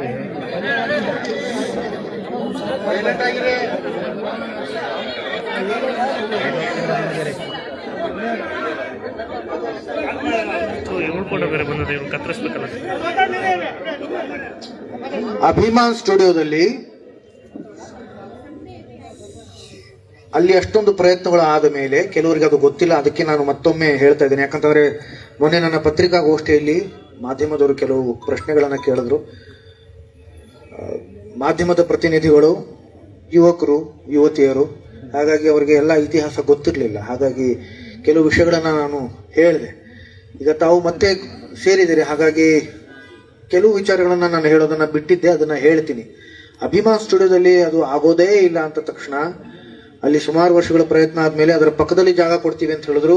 ಮಾನ್ಯ ಮುಖ್ಯಮಂತ್ರಿಗಳೇ ಹೇಳಿದ್ರು, ಇಲ್ಲ ಆಗಲ್ಲಮ್ಮ, ಇಲ್ಲ ಆಗಲ್ಲ, ದಯವಿಟ್ಟು ಬೇರೆ ಕಡೆ ನೀವು ಎಲ್ಲಾದ್ರೂ ಸ್ಮಾರಕ ಮಾಡ್ತಾ ಇದ್ರೆ ನಾವು ಅದನ್ನ ಮಾಡೋದಕ್ಕೆ ನಿಮ್ಮ ಜೊತೆಲಿ ಇರ್ತೀವಿ ಅಂತ ಹೇಳಿದ್ರು. ಅದರ ಪಕ್ಕದಲ್ಲಿ ಒಂದು ಜಾಗ ಕೊಟ್ಟರು, ಅದು ಒಂದಿಷ್ಟು ತಿಂಗಳಿಗಾಯ್ತು, ಅದು ಆಗ್ಲಿಲ್ಲ. ಅದರ ಎದುರುಗಡೆ ಒಂದು ಜಾಗ ಆಯ್ತು, ಅದು ಫಾರೆಸ್ಟ್ ಝೋನ್ಗೆ, ಅದು ಒಂದು ಬಫರ್ ಝೋನ್ ಬರುತ್ತೆ, ಅದಕ್ಕೊಂದು 2.5 ವರ್ಷ ಆಯ್ತು. ಶಂಕುಸ್ಥಾಪನೆ ಆಗೋ ದಿನಾನೇ ಅದು ಒಂದು ಸ್ಟೇ ಆರ್ಡರ್ ಬಂತು ಅಲ್ಲಿ. ಈ ತರದ ಸಾಕಷ್ಟು ಸಮಸ್ಯೆಗಳು ಇಲ್ಲಿ ಬೆಂಗಳೂರಲ್ಲೇ ನಾವು ಎದುರಿಸೋದು. ಇದನ್ನ ನಾನು ಕೇವಲ ಒಂದಿಷ್ಟು ಉದಾಹರಣೆಗಳನ್ನ ಕೊಟ್ಟಿದ್ದೀನಿ. ಸಾಕಷ್ಟು ಬೇರೆ ಬೇರೆ ಬೇರೆ ಬೇರೆ ಜಾಗಗಳನ್ನ ತೋರಿಸಿದ್ರು. ಏನಪ್ಪಾ ಇಲ್ಲಿ ಬೆಂಗಳೂರಲ್ಲಿ ಜಾಗನೇ ಇಲ್ವಾ ಅನ್ನೋ ತರದಲ್ಲಿ ಪರಿಸ್ಥಿತಿ ಬಂತು ನಮಗೆ. ಅದಾದ್ಮೇಲೆ ಅಮ್ಮ ಹೇಳಿದ್ರು ಮೈಸೂರು.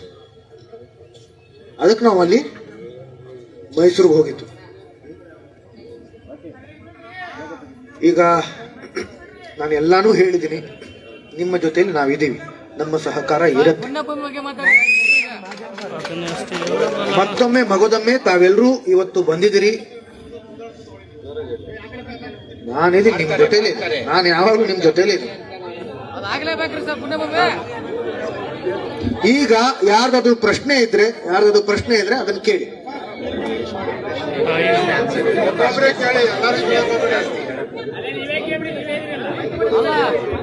ದಯಮಾಡಿ ಪ್ರತಿಯೊಬ್ರು ಮಾತಾಡ್ತಾ ಹೋದ್ರೆ ನಿಮ್ಗೆ ಯಾರು ಅರ್ಥ ಆಗ್ತದೆ ಮೇಲೆ ಒಬ್ಬೊಬ್ರು ಪ್ರಶ್ನೆಗಳಿಗೆ ಉತ್ತರ ಕೊಡತರ ಇಲ್ಲ.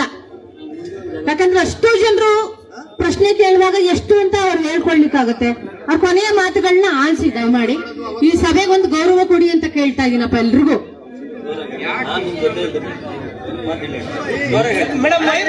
ನಾನು ನಮ್ಮ ಕುಟುಂಬ ಯಾವಾಗಲೂ ನಿಮ್ಮ ಜೊತೆಯಲ್ಲೇ ಇದ್ದೀನಿ. ನಾನು ನಮ್ಮ ಕುಟುಂಬ ಸಾಹಸ ಸಿಂಹ ಡಾಕ್ಟರ್ ವಿಷ್ಣುವರ್ಧನ್ ಅವರ ಕುಟುಂಬ, ಅವರ ಅಭಿಮಾನಿಗಳ ಜೊತೆ ಯಾವಾಗಲೂ ಇರ್ತೀವಿ.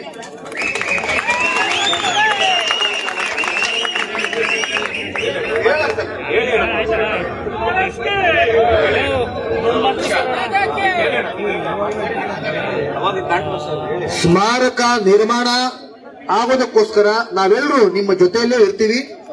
ನಮ್ಮ ಸಹಕಾರ ನಿಮ್ಮ ಜೊತೆಯಲ್ಲಿ ಇರುತ್ತೆ.